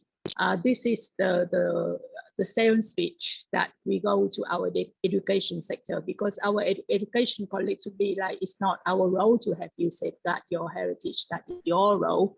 But yes, we could really demonstrate that by bringing ICH into the classroom, that would make education better. So we have been implementing this approach in 10 countries in Asia Pacific. The second phase of our project is still going on. But then the first phase, we had a project between about 2012 and 2015. And then we also at the same time have a similar approach being implemented with schools in Europe, following the same principles, the same steps, so that we could generate a global kind of methodology that can be recommended to schools. So this approach is really killing two birds with one stone. On the one hand, it contributes to improving education quality and relevance, which is something that really contributes to achieving the quality education goal 4 that all countries are mandated to implement. And then on the other hand, it also contributes to safeguard intangible cultural heritage and through formal and non-formal education as mandated by the 2003 Convention. So with this approach, we could see two streams that we roughly categorize. It doesn't have to be mutually exclusive. It would really be overlapping. But roughly, we will talk about an approach to teach about intangible cultural heritage, in which ICH is a subject of instruction. So in this case, you would be able to learn more in-depth about an ICH element. You could learn about its origin, its meaning, its values, and you could also learn to practice the ICH. And then, but not everyone teach subjects that you could teach about intangible cultural heritage. And the curricula is really, really full. You can also not really always find hours during your week to teach about intangible cultural heritage. And in that case, the approach of teaching with or teaching through intangible cultural heritage also could help, because ICH in this case is used as a tool, as a methodology to teach other subjects. So you can use ICH as to offer to learning opportunities to enrich the teaching and learning process. It can be applied to all curriculum subjects, even doesn't have to be anything remotely close to culture and arts and heritage. And of course, we would try to promote even within the approach, teaching with or teaching through intangible heritage. You could try to teach about living heritage as much as you can, because even in that case, students will be more aware and more capable to practice it in the future. So bringing ICH in school, it can really be through many different entry points. It could be subject, it could be through some local content curricula, it could be extracurricular.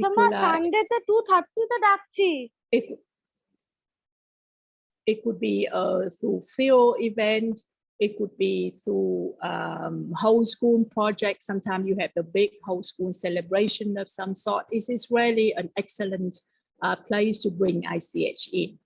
So, and then when you do this, bringing this methodology to school, it can really be a good way to connect schools to their reality, because now the entry point for us to the starting point for us to implement this methodology here is because students are spending more and more time in school, less and less time in families and in the communities. And in the past, transmission safeguarding takes place naturally because everyone pretty much living in the community, they spend a lot of time with their grandparents, a lot of time with their parents. Now children maybe spend more time with friends than with the family members. And then also an increasing, and this is something that our education colleagues are dealing with as well, is the knowledge that being offered in schools sometimes very removed, sometimes not very relevant to what actually they see and they experience in their communities and what they will need to use in their real life in the future. So this is bringing this approach in is to really trying to balance this connection between the school knowledge and the community knowledge, and also to bring the community and the schools closer together.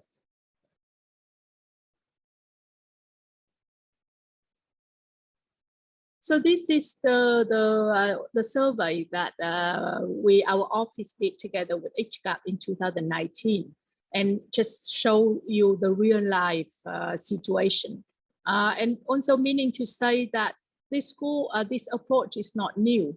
Many people are using it already. So when we launched this survey to all countries in Asia Pacific, we got about close to 800 responses from different teachers and school managers in about 30 countries. And you could really see that the ICH, they are using it now. They are using it in lessons designated to local content. This is probably the easiest entry point. There are some schools, they also have lessons about living heritage. And of course, this is an excellent place to bring it in.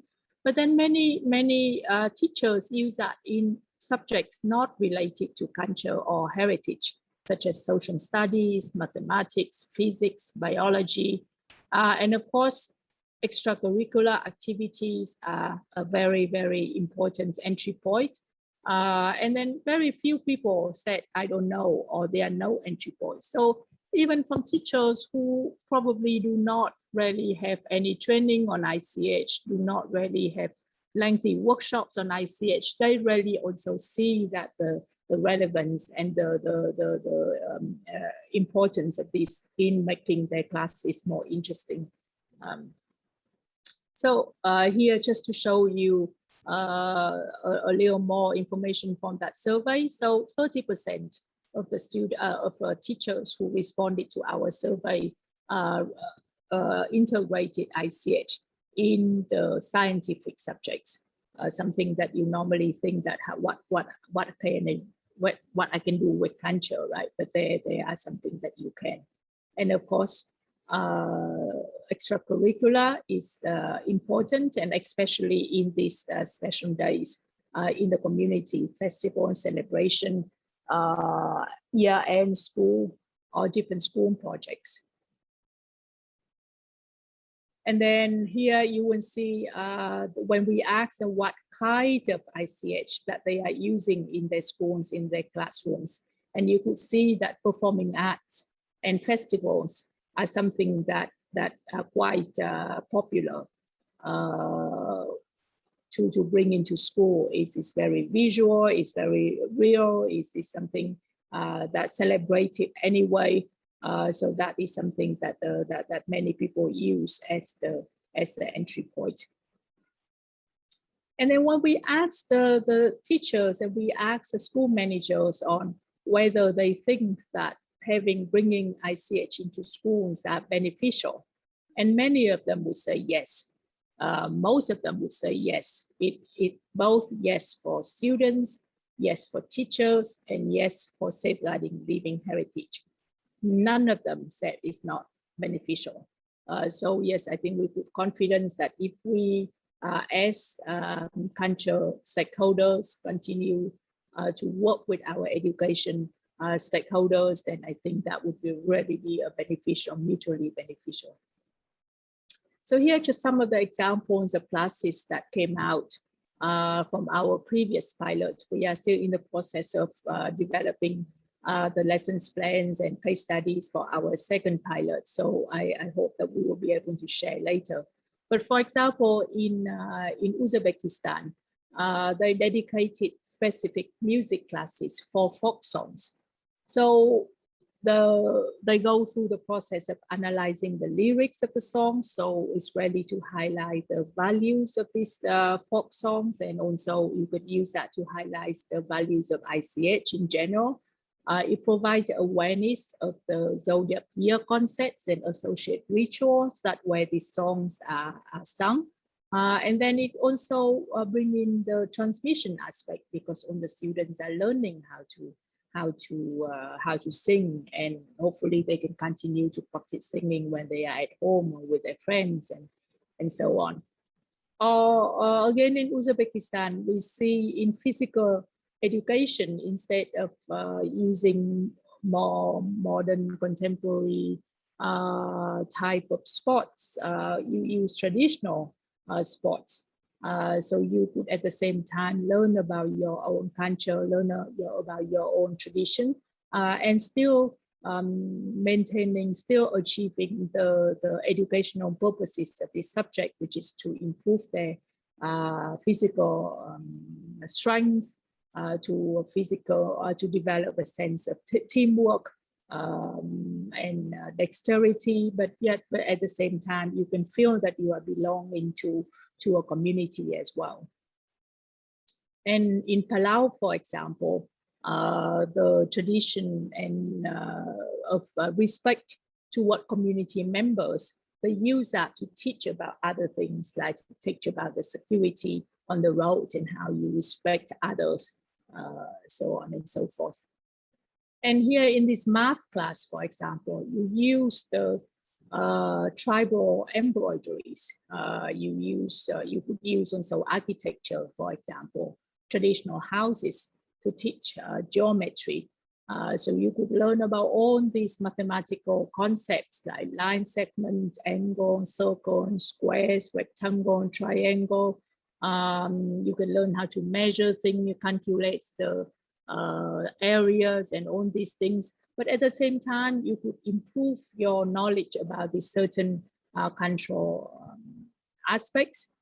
You can learn new vocabularies that related to these cultural aspects. And then and how it has practiced, what it means to your families, what it means to your communities, what it means to the students themselves. Or here is in the physics class in Vietnam, where students use gong, like when you, or drum. In many communities, they don't practice the gong. And that's when you learn about sounds, the high sound and low sound, the oscillation, all these things. And of course, you can spend 5-10 minutes in the beginning of the class where you can talk about this tradition to really raise awareness, really raise interest of the students. So through our 10 country pilot and also our European pilot, we developed these 6 practical steps for teachers on how they can bring this as ICH into school. It goes from the basic beginning steps on how you understand your context, including who are your partners, what kind of ICH around you, what kind of curriculum you are teaching, what kind of, where could be the entry points that you can bring this ICH in, to select the living heritage element and where you can learn more about it. You can design the lesson and plan and teach it, and then you document and evaluate. And as a culture person, you really see that number 2 and number 3 there, the 2 segments there. This where is really somewhere that they would need a lot of help from cultural specialists, cultural professionals, or communities. Many of you are communities, many of you are practicing the ICH yourselves. And this is really something that you could really work with teachers, because they are also very busy. They do not really have time to really go into in-depth research about any ICH elements like you do. So whatever knowledge that you have, and if you would be generously share with them, that would really help them and make their job easier and more feasible. So we are in the process of compiling all these materials into a guide for teachers, but at the same time, we also have guidance notes for education managers and community members, what they could do to support with this approach. There will be many case studies on how this approach had been used in in different schools, different countries. And there will be a lot of actual real life classroom lessons and activities, so that anyone could easily pick up and then adapt it quickly to their situation and use it for their classroom. And then we are also in the process of developing this MOOC course, the open source course about this approach. So that would be a simple guide that to accompany the teacher's guides that will be developed so that you could go through step by step and you could develop these actual lessons plans as part of this process. And by the end of taking the MOOC course, you would at least have a lesson or at least have an activity that bringing closer the aspects between education and ICH so that you could actually implement that in your class, in your school. So we could really see the environment is quite enabling. Where again, go back to our real life survey that we did in 2019. The respondents, many teachers said that there are already national and local policies on linking living heritage and education. Many schools also have their own policies that encourage this methodology. Many schools said that they could somehow customize a part of their curriculum so that they can leave room to bring ICH into school. And then even more people said that they have a flexible way to customize the teaching of a specific subject so that they can have room for bringing ICH in school. So you could see that the environment is quite enabling. Many of the respondents, their teachers, they are already working with the communities already. The communities play a big role in many ways. They come to school to demonstrate their practices and knowledge. They come to actually teach the practices, or they can provide training to teachers. They receive students in their homes. They receive the students in their workshops. They meet with students in community centers. So they are in many schools, or at least the schools that are responding to our survey. Of course, we acknowledge that they would only respond once they find this approach interesting. But you really see that the practice is not rare. People are already doing it. So that is really something that we can build upon. But then a lot of teachers said that they lack of knowledge and they lack of time. Of course, lack of time is really not something that we could do. And with this, we are trying to work through the education system. We are trying to work through the policy level to really encourage the management, the school management, to allow more time for the teachers to explore these kinds of new methodology. But lack of knowledge is really something that you who are sitting here could really be the one who help, because you have the cultural knowledge that you could really bring, supplement the gap that the teachers have. So this part, I will just go through it very, very quickly. You already saw that in the video, in the animation. It is really a new way of teaching rooted in community college, community knowledge. As I mentioned, it brings the schools and the community closer together. The students, we emphasize very much in this teaching with ICH about the teaching methodology itself. So the learning becomes contextualized, is more fun, is more engaging, more practical for the students. It's really using all these latest education theories that our education colleagues are trying to promote to the active pedagogy. So it really supplies students with 21st century skills so that they could actually use that for other things beyond ICH as well. It also empowers teachers. Of course, it is more work for teachers, and not all teachers are ready to do so. But if they are keen, there are many ways. In many ways, you could actually collaborate with other subjects. Some of the schools that we have learned in our case in the survey, and also in our pilots, is the schools of many other, the teachers of many subjects work together. So they would pick one element, for example. I just take an example of textile. that Ananya talked a lot about yesterday.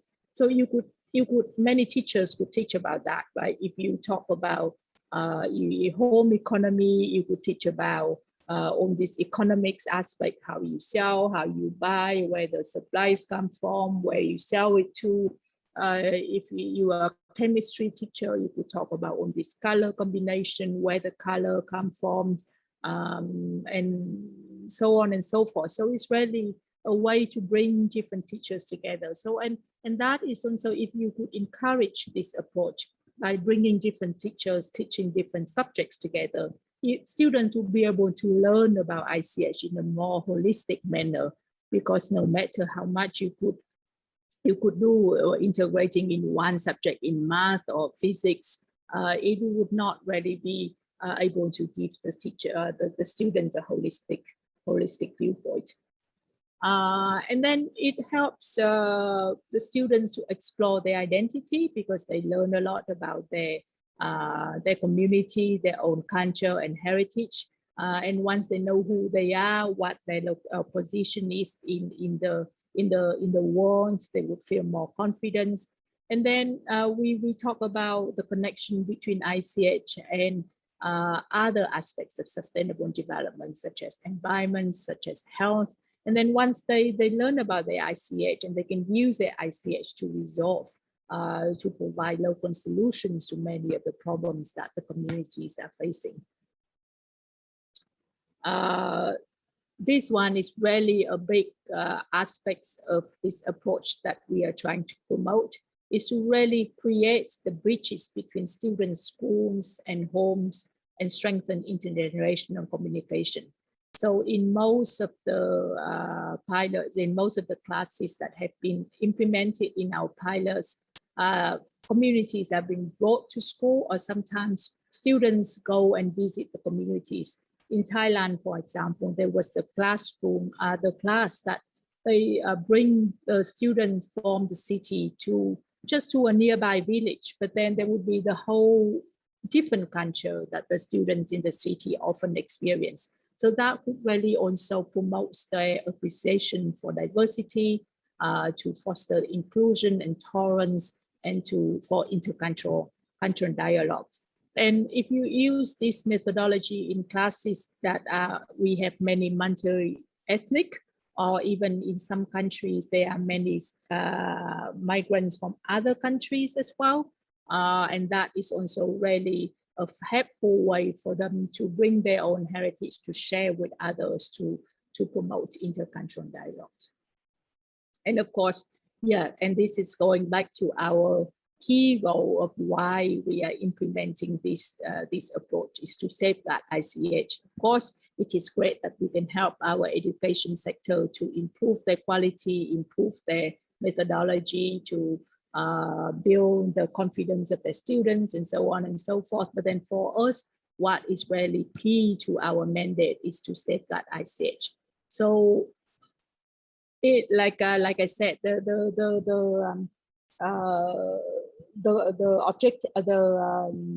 success varies depending on how you use it. Of course, when you use the teaching about ICH approach, and yes, I think we can feel that the transmission and the safeguarding aspect would be nurture and encourage. It is a little more difficult when you use that into your math or physics or biology class, because normally you still have all these big educational objectives that you have to fulfill. So you might only have 5-10 minutes, for example, in each of your lessons to talk about ICH. But I think it is also already very helpful in a way that it can encourage them to learn more. It motivates them. And then they would be, if they are interested, and there are other ways that they could learn about, so they could go and talk to their parents, their masters in the village, or they could be they could form different clubs in school where they can practice, and so that would be more directly related to the safeguarding purposes. So yes, and going back to our dual objective of safeguarding ICH and contribute to improve education quality and relevance. And then if we say that we can see that how much safeguarding ICH can really connect to creative economy and improving on the livelihood and well-being of the communities, as we listened to over the past days. You can really see that, yes, using this approach is not only contributing to these top two goals, but also to create creative economy and to build the sustainability as well.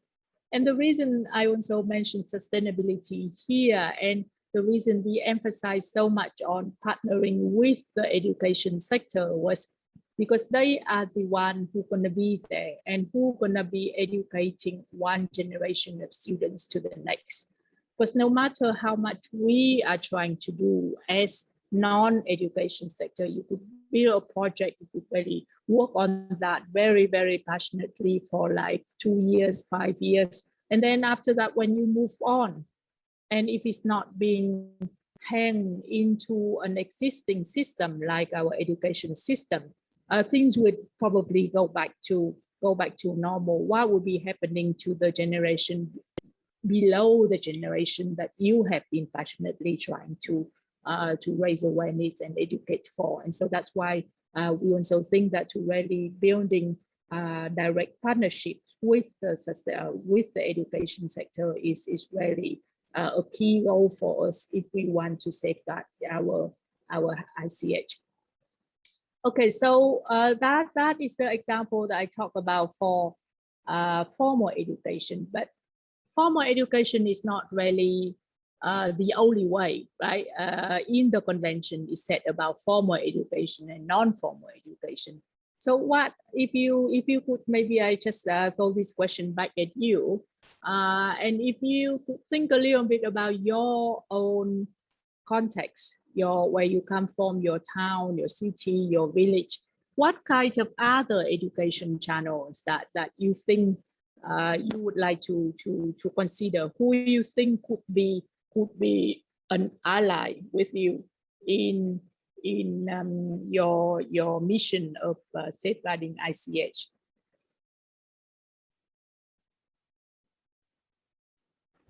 Ma'am, museums can also help. If anyone, you could maybe you could raise your hand. So I mean, to have a little bit of a break from my voice.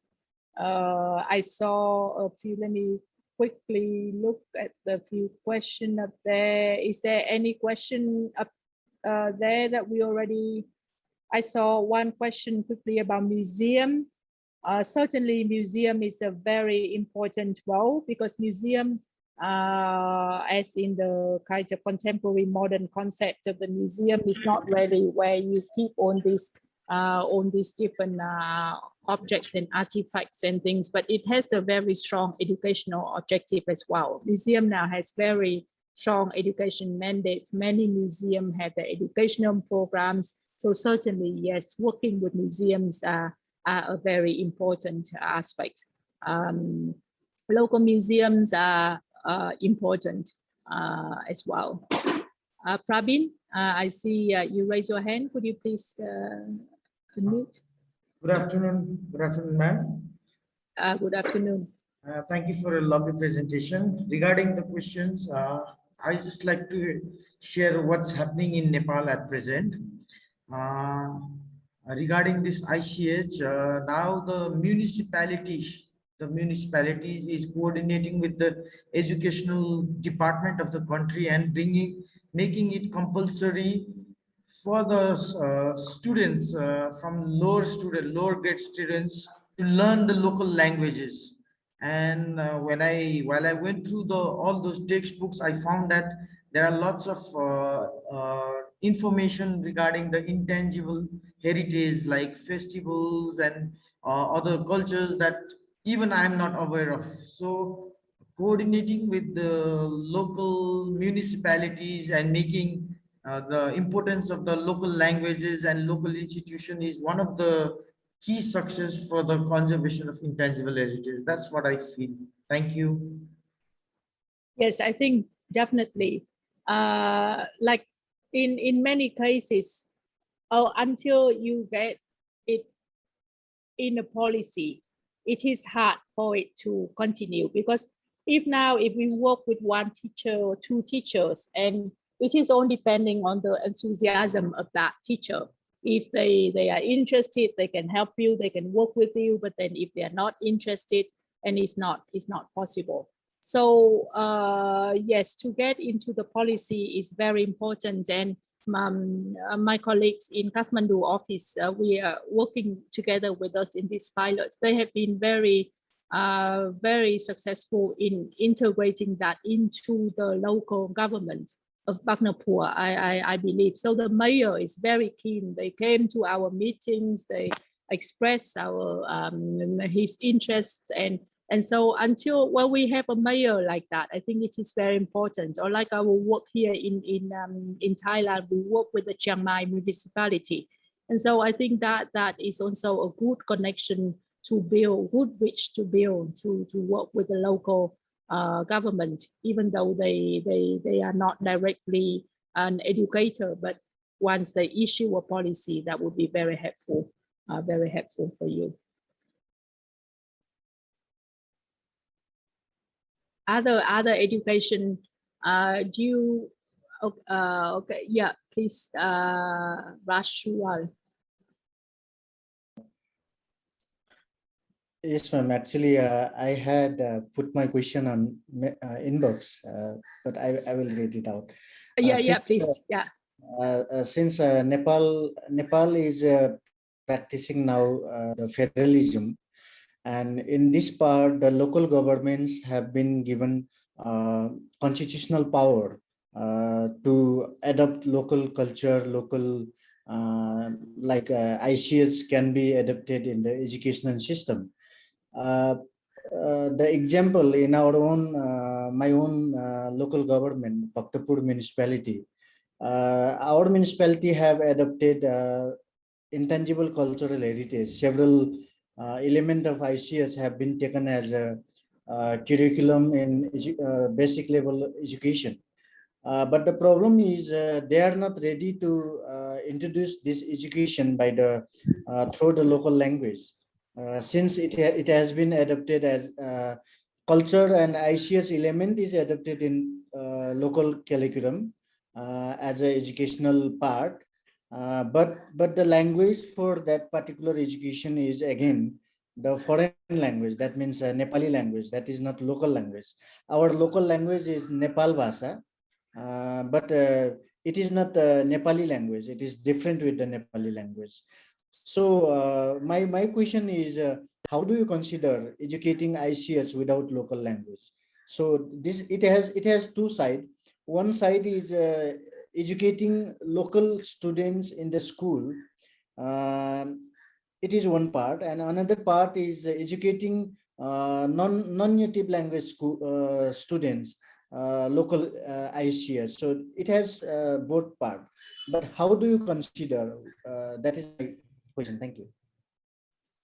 Thank you for the question. Yes, I would say local language and ICH are very connected, because in many ways, you cannot really transmit an ICH element without speaking that particular language, right? There would be vocabulary, there would be terms, there would be the way you express it. We get lost in translation when you speak another language, whether it's a national language, and so on and so forth. And mother tongue education is a big agenda for UNESCO and UNICEF. But of course, we are at the mercy of the governments, because whether the government adopts the policy to promote mother tongue education or not, it is really not up to us. But then in terms of ICH here, I think maybe there could be some ways that teachers, if they speak the local language, they could still read the materials that are made available in Nepali language, but then still could transfer the knowledge in the local language that the student speaks. The student and one challenge I understand for Kathmandu and Nepal as well is often in the same classroom there are different ethnic groups as well.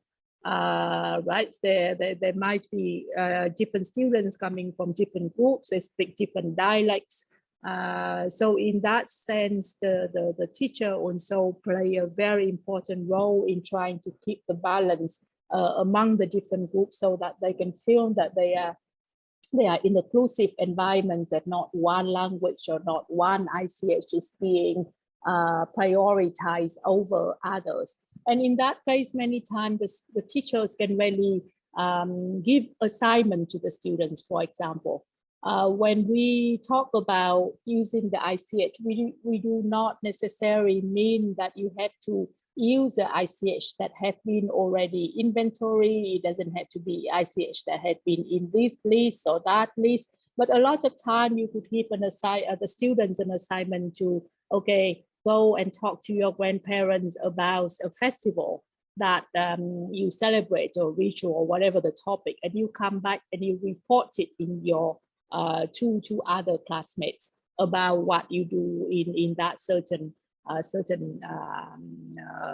festival and certain ritual. So sorry, it's a long way to say yes, I agree with you, language and I see it totally connected.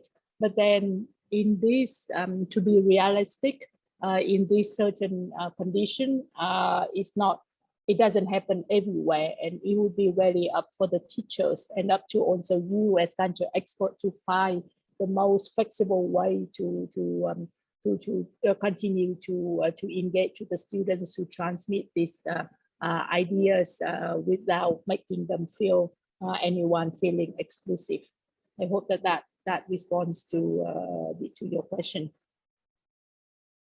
I see Maria and Swasti. Maria, please. Is it okay if it's not a question? I just want to answer this one.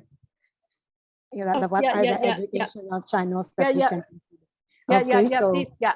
I can see 4 in my country, the Philippines. So number 1, it's the Department of Education.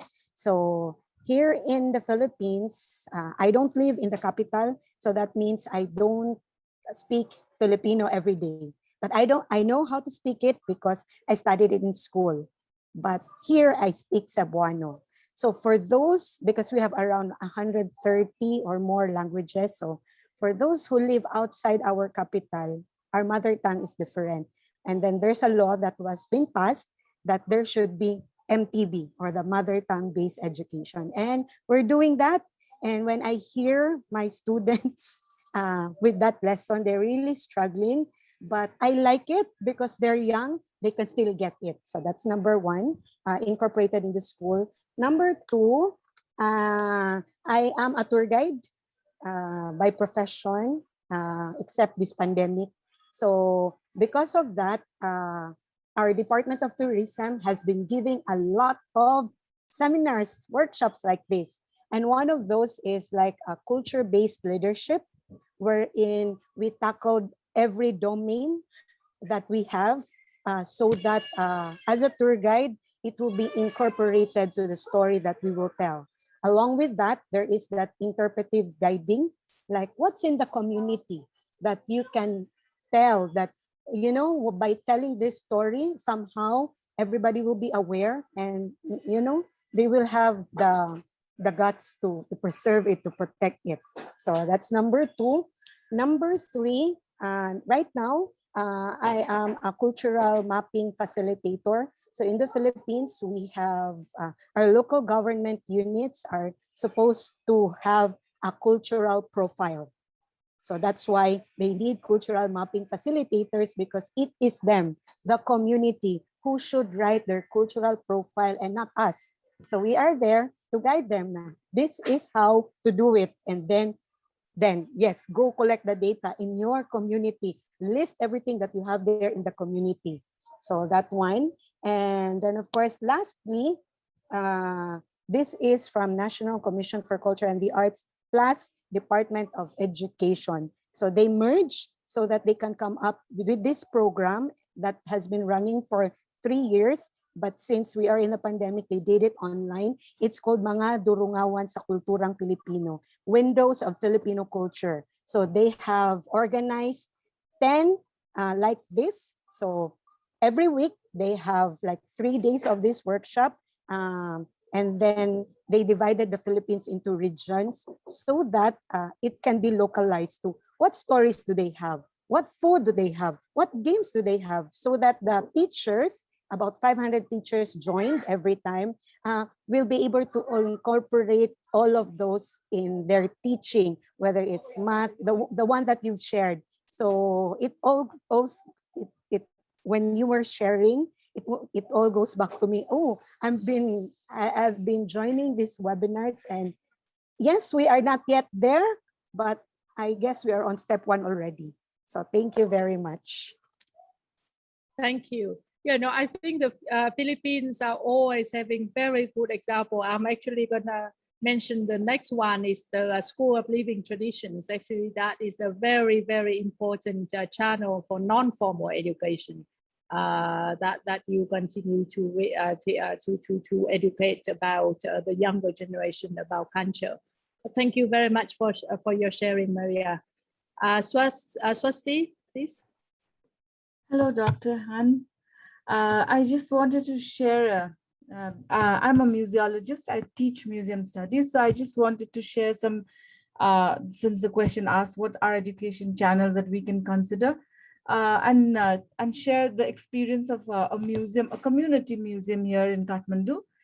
So even during the pandemic, you know, they, because at that time, the recent last month was, this museum is the Uraya Museum, that is a local community of the Newar, local people of the Newar community.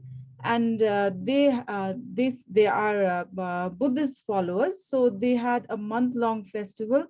And because of the pandemic and social distancing, etc. So, and then for the festival, there is a lot of musical instruments to be played and people visiting different monasteries, etc. So for that, they had online education of musical instruments, and they had online chanting of prayers organized by the museum. And currently, this is our festival time, and then it is the autumn, and the weather is very beautiful. So kite flying is a festival right now. And so right now, if you visit their social media, you will see that they are promoting how to make kites and come to their vicinity to fly kites. So that is also one way that museums can follow the education channel. I thought I could just share that. Thank you. That's a great example. Thank you for sharing. Chandra?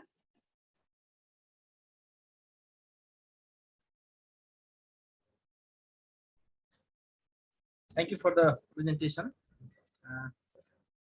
So I belong from Lumbini, the birthplace of Buddha in Nepal. I have seen here there are many community learning centers established in Lumbini.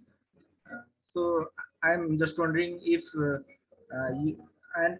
those CLCs were established by help of UNESCO, I think. UNESCO also helped to establish those community learning centers here. So I just want to know if UNESCO is using ICH through the community learning centers to spread education of the community, and if I just want to know if it is using the ICS or not, and if they have any plan to include ICS for education in the community. Thank you. Yes, Community Learning Center is a very important channel. So we are now actually having a pilot of the first time that we are working with Community Learning Center in Nepal and in Thailand to see how we can emphasize more ICH aspects in the Community Learning Center. So what we did so far was we looked at what they teach, the subjects, the courses that they teach in community learning centers. Many actually also already teach something about ICH. So we, and then like I think we could also use the same kind of category. Sometimes they teach about the ICH. For example, they would have the course that teach about weaving, for example, or they teach a course about cooking traditional food, for example. So that's teaching about ICH.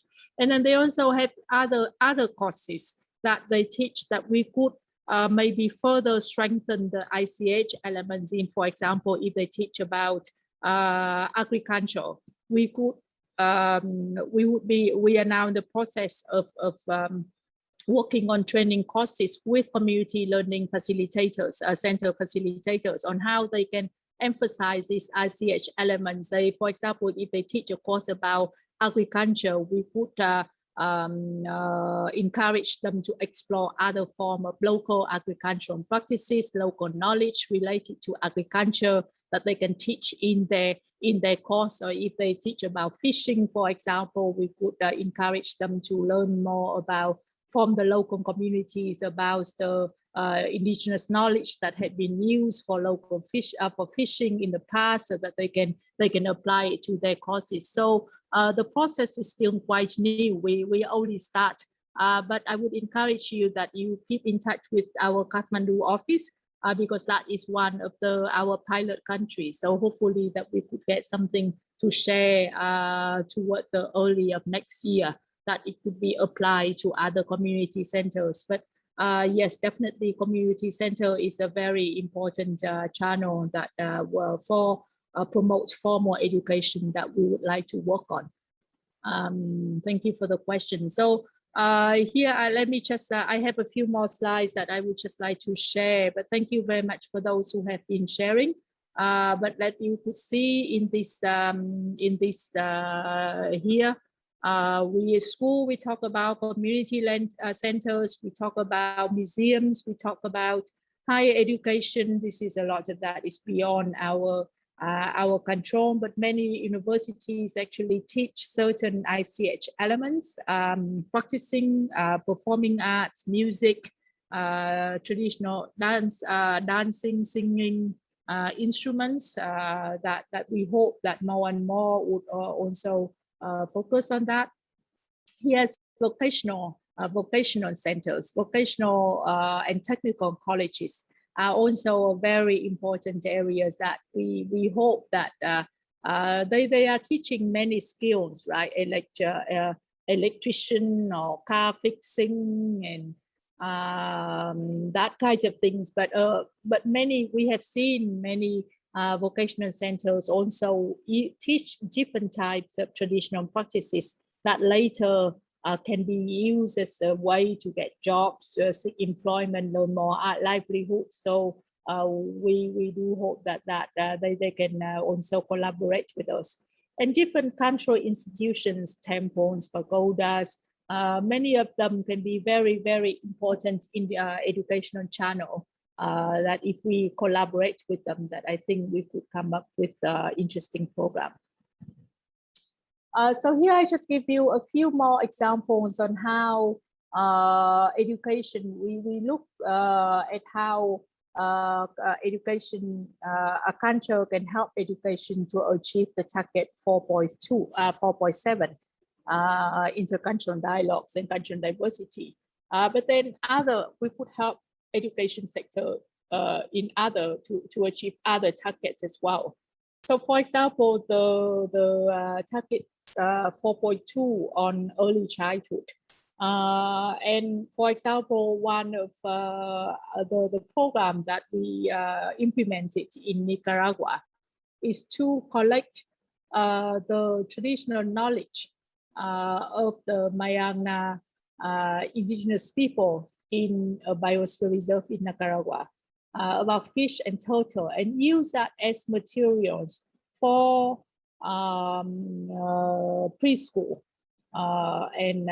So it is a collaborative method. Again, we have to work with experts from the local communities, also teachers, students, parents, community members. But then the results is we have this documentation, different textbook, different school materials, posters, and so on and so forth. So you could use that to teach and achieve all the educational goals that you need to achieve but then at the same time to get the students to learn more about this Mayangna tradition.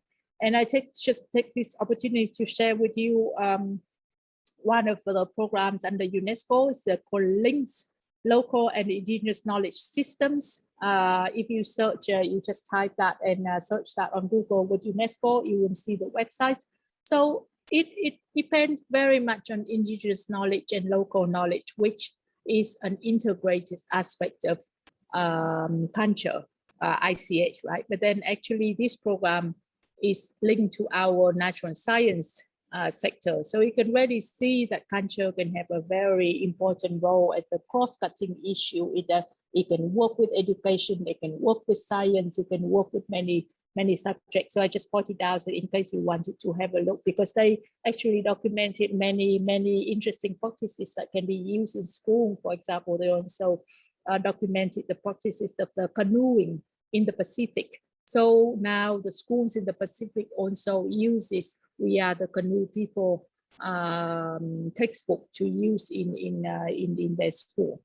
Another way of really being attractive to the preschool is children's traditions, children's games. Many times that now children don't play traditional games anymore because they have other games they want to play. They play computer games and so on and so forth. But then just a little pilot that we did quite a few years back in Bangkok, where we documented many different games in the ASEAN region, and then turned them into self-learning animation for children, including preschool and the school. And then the children are very interested, and then it also showed that the city kids, you thought that they are not interested in these traditions anymore, but in fact it was in a way more popular to city kids and city schools than in the rural schools. So that really showed that it could work in both cities and other locations. And in terms of number 4 and number 3, 4.3 and 4.4 on vocational training, there are many examples of showing how different skills have been brought in vocational schools. For example, here's the sini making is one of the elements that have been inscribed in the list in Turkey. It's traditional forms of glaze, tiles, and ceramics with the hand painting. And now it is officially a subject that teach in both vocational school, 2-year vocational schools, and 4-year college, where they can specifically learn about this subject. And then, of course, once they teach in education, in vocational schools, and once they teach in universities, and you can bring in also other elements of innovation and business development and all these things. And it's really it creates professions to many people who practice that. And here I just share one example of how that can the whole by developing a systematic linkages between ICH and tangible and ICH, it can really bring the whole systematic change that to support the strengthening of the sector and more jobs for the local artisans. So this is the Ayutthaya, one of the World Heritage Sites in Thailand. And it was the second kingdom of the second capital of the Samis kingdom between the 14th and 18th century. And being a World Heritage, Ayutthaya had to go through all this regular check and monitoring of the World Heritage Committee. And one year the decision came that your quality of conservation is not good enough. You really have to do something about your quality of conservation. And quality conservation is the masonry, bricks, restoration. So a lot of that linking to ICH, the skill to layer the brick, the skill to use the traditional materials for the conservation, and so on and so forth. So it's essentially is to improve the ICH skills in order for us to comply with the World Heritage Committee decision. So the system was put in to improve the masonry skills of the local artisans so that they can improve the quality. But then after we talked to the people and we learned that, yes, the reason that nobody cares about putting efforts in these very delicate skills for one heritage is because no matter what they do, they get paid the same amount of money that they get when they go and build modern houses that they can do very fast. So in a way that they will probably make money more easily and more when they just go and work on modern construction sites and they go and work for one heritage conservation programs. So that related to the whole system of how you contract, you only can contract the management board, I mean, of the management office of the site, that how they should only contract the bidders or contract companies with people with certain required skills for restoring one heritage sites, and also how the question of compensation for artisans, that it has to be adequate so that they could put their hearts and soul in doing their job to keep up with our heritage conservation instead of running in and working into in the modern construction sites because it's easier.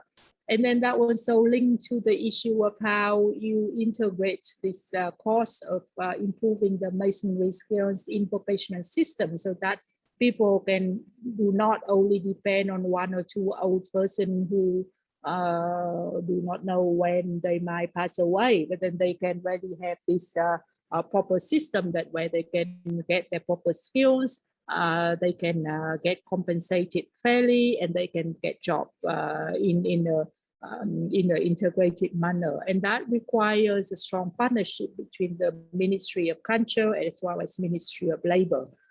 So this is an example to really show the linkage in many ways, ICH, tangible culture with external people, and then really how we integrate culture and ICH, safeguarding and transmission in many aspects of our life.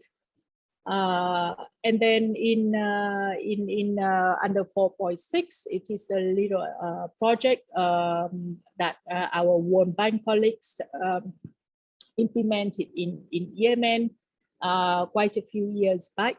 And the trick to that is the literacy through poetry. People were not interested in going to school. They were not interested in learning textbooks developed by someone else, not adapted to their local context and the situation. So it was the initiative was basically just collecting and documenting poems of Yemen people, of these particular ethnic groups who are who have a very strong traditions in using poems to express their feelings and opinions, and so that they learn reading through that, so that really becoming more engaging for them, more interested for them, and then at the same time they would learn many poems. They would continue to practice this tradition as part of their learning process. And here we just like to show you this. Of course, I'm not talking about this list here, but you already learned about the different lists that UNESCO 2003 convention has, the representative list, the urgent safeguarding list, and the register of good safeguarding practices. And I would invite you, like Anna did this morning, I would really invite you to go in and have a look at many of the elements of this list. Not only to learn about their particular elements, but all of these files have very strong components about safeguarding. That is one of the key reasons for them to be inscribed in the list. It has very good safeguarding plans and it implements a good safeguarding plan. And I especially really invite you to look at the register of good safeguarding practices. The recognition was made because the safeguarding plan is innovative and influential and sustainable. So please come and have a look at that. Unfortunately, Asian countries, they prefer the representative list. So we don't really see a lot of Asian examples in the register of good safeguarding practices. But you will see this, for example, this is an excellent example. You would see, or you could even just watch the 15-minute video of this. It's just a one initiative of a director of a museum, a batik museum. He started this video by saying, like, oh, my museum only has 3 visitors coming and students are so busy. The students don't have any interest in our traditional culture. And so on and so forth. And then he went to the mayor, the same example like our Nepali colleague had said. He went to the mayor said, I like this approach, so I would issue a policy. And then he started working with school, and then they really have the students from all levels in Pekalongan in Indonesia to really embrace this batik tradition, and really many of them went on and make it a living for themselves as well. And then this one with our, I just mentioned to our Philippine friends from the Philippines, the School of Living Tradition. It is in the discussion for this upcoming committee meeting in November, or end of November, early December, like the end of the year. And it is being nominated as a register of good practices.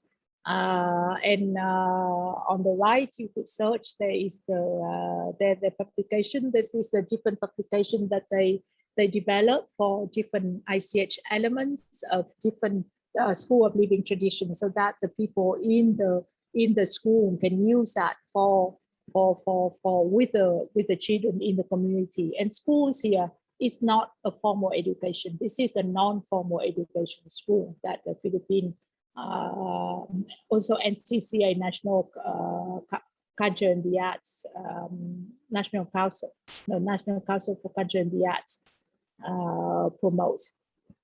So we do not really have time left. I was thinking of making you, asking you to do a short assignment of reflecting on, because now we are at the very end of our workshop. You probably already have a good idea about your assignment, what ICH element you are going to be thinking of to develop the safeguarding plan for, and how to make it linkage to sustainable development. So I just want to really invite you to think about this education topic, and really see on how you could bring in different sectors from the different stakeholders from the education sector to work with you to safeguard the SEH, the ICH element of your choice. So with that, I would end my presentation here, and let me pick up at a few questions that that you already have.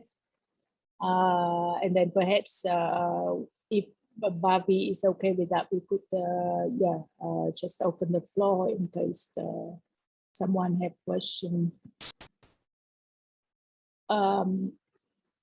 So I saw Lubna's question, the open source material. Yes, that it will be online, Lubna. So now the animation is online. You could find it on our UNESCO Bangkok website,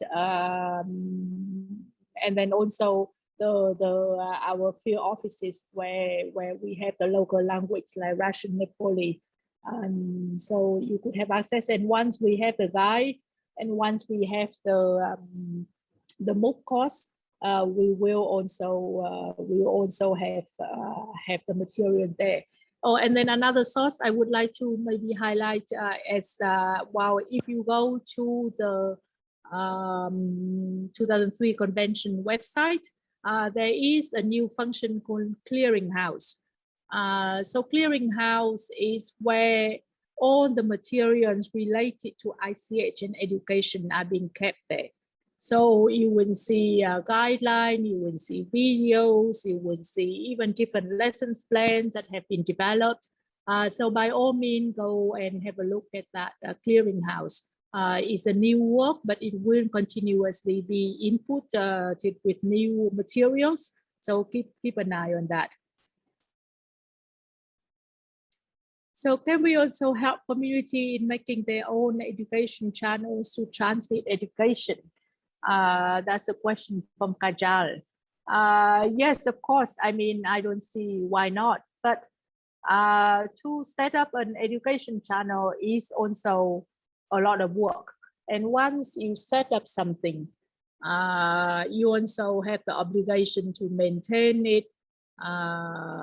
You would have the community would have an obligation to maintain it. So if you are going to set up something with them, please, I think the discussion about the future is very important, because we don't want really to spend a lot of efforts on setting up something, and then as you finish the project and then the community said, oh, that's too much work, I'm not going to continue with that.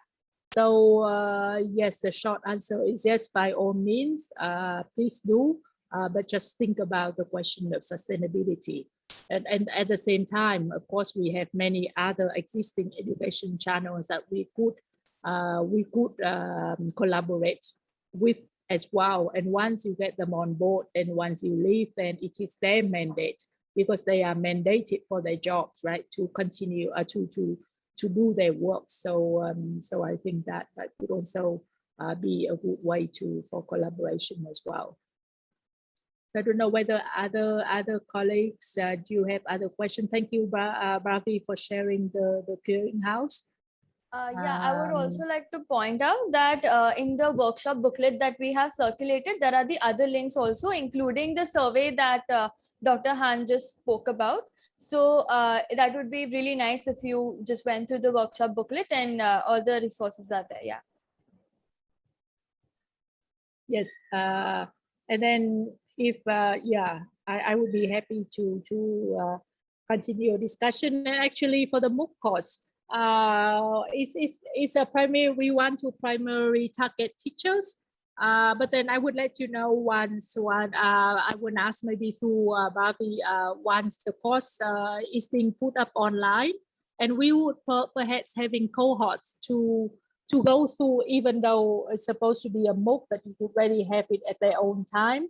But we would also try to see whether we could have a few cohorts of participants that going through that within the same time period, say like within a month or 2 months or something, so that we can continue to have the discussion, because we understand that once you take the new methodology, take on a new methodology, discussion and sharing and feedbacking with other peers is very important. So even though we aim to target the teachers, but then I think it could probably be open to all. So we would keep you posted in case you want to join one of the upcoming workshops that we will be organizing to promote this formal education approach. Thank you so much for that information, Dr. Han. I don't see any more questions. So I am assuming that's the end for today. Thank you once again for all your inputs. And thank you, Dr. Han, once again. And also Anna for her session. And Professor Neil, do you have any comments? No, I would just like to thank Han for this presentation. Thank you. And Han has been with us in the past days also, and in future also, so we can have more interactions. Thank you. Okay. Thank you. Thank you so much. Thank you, everyone.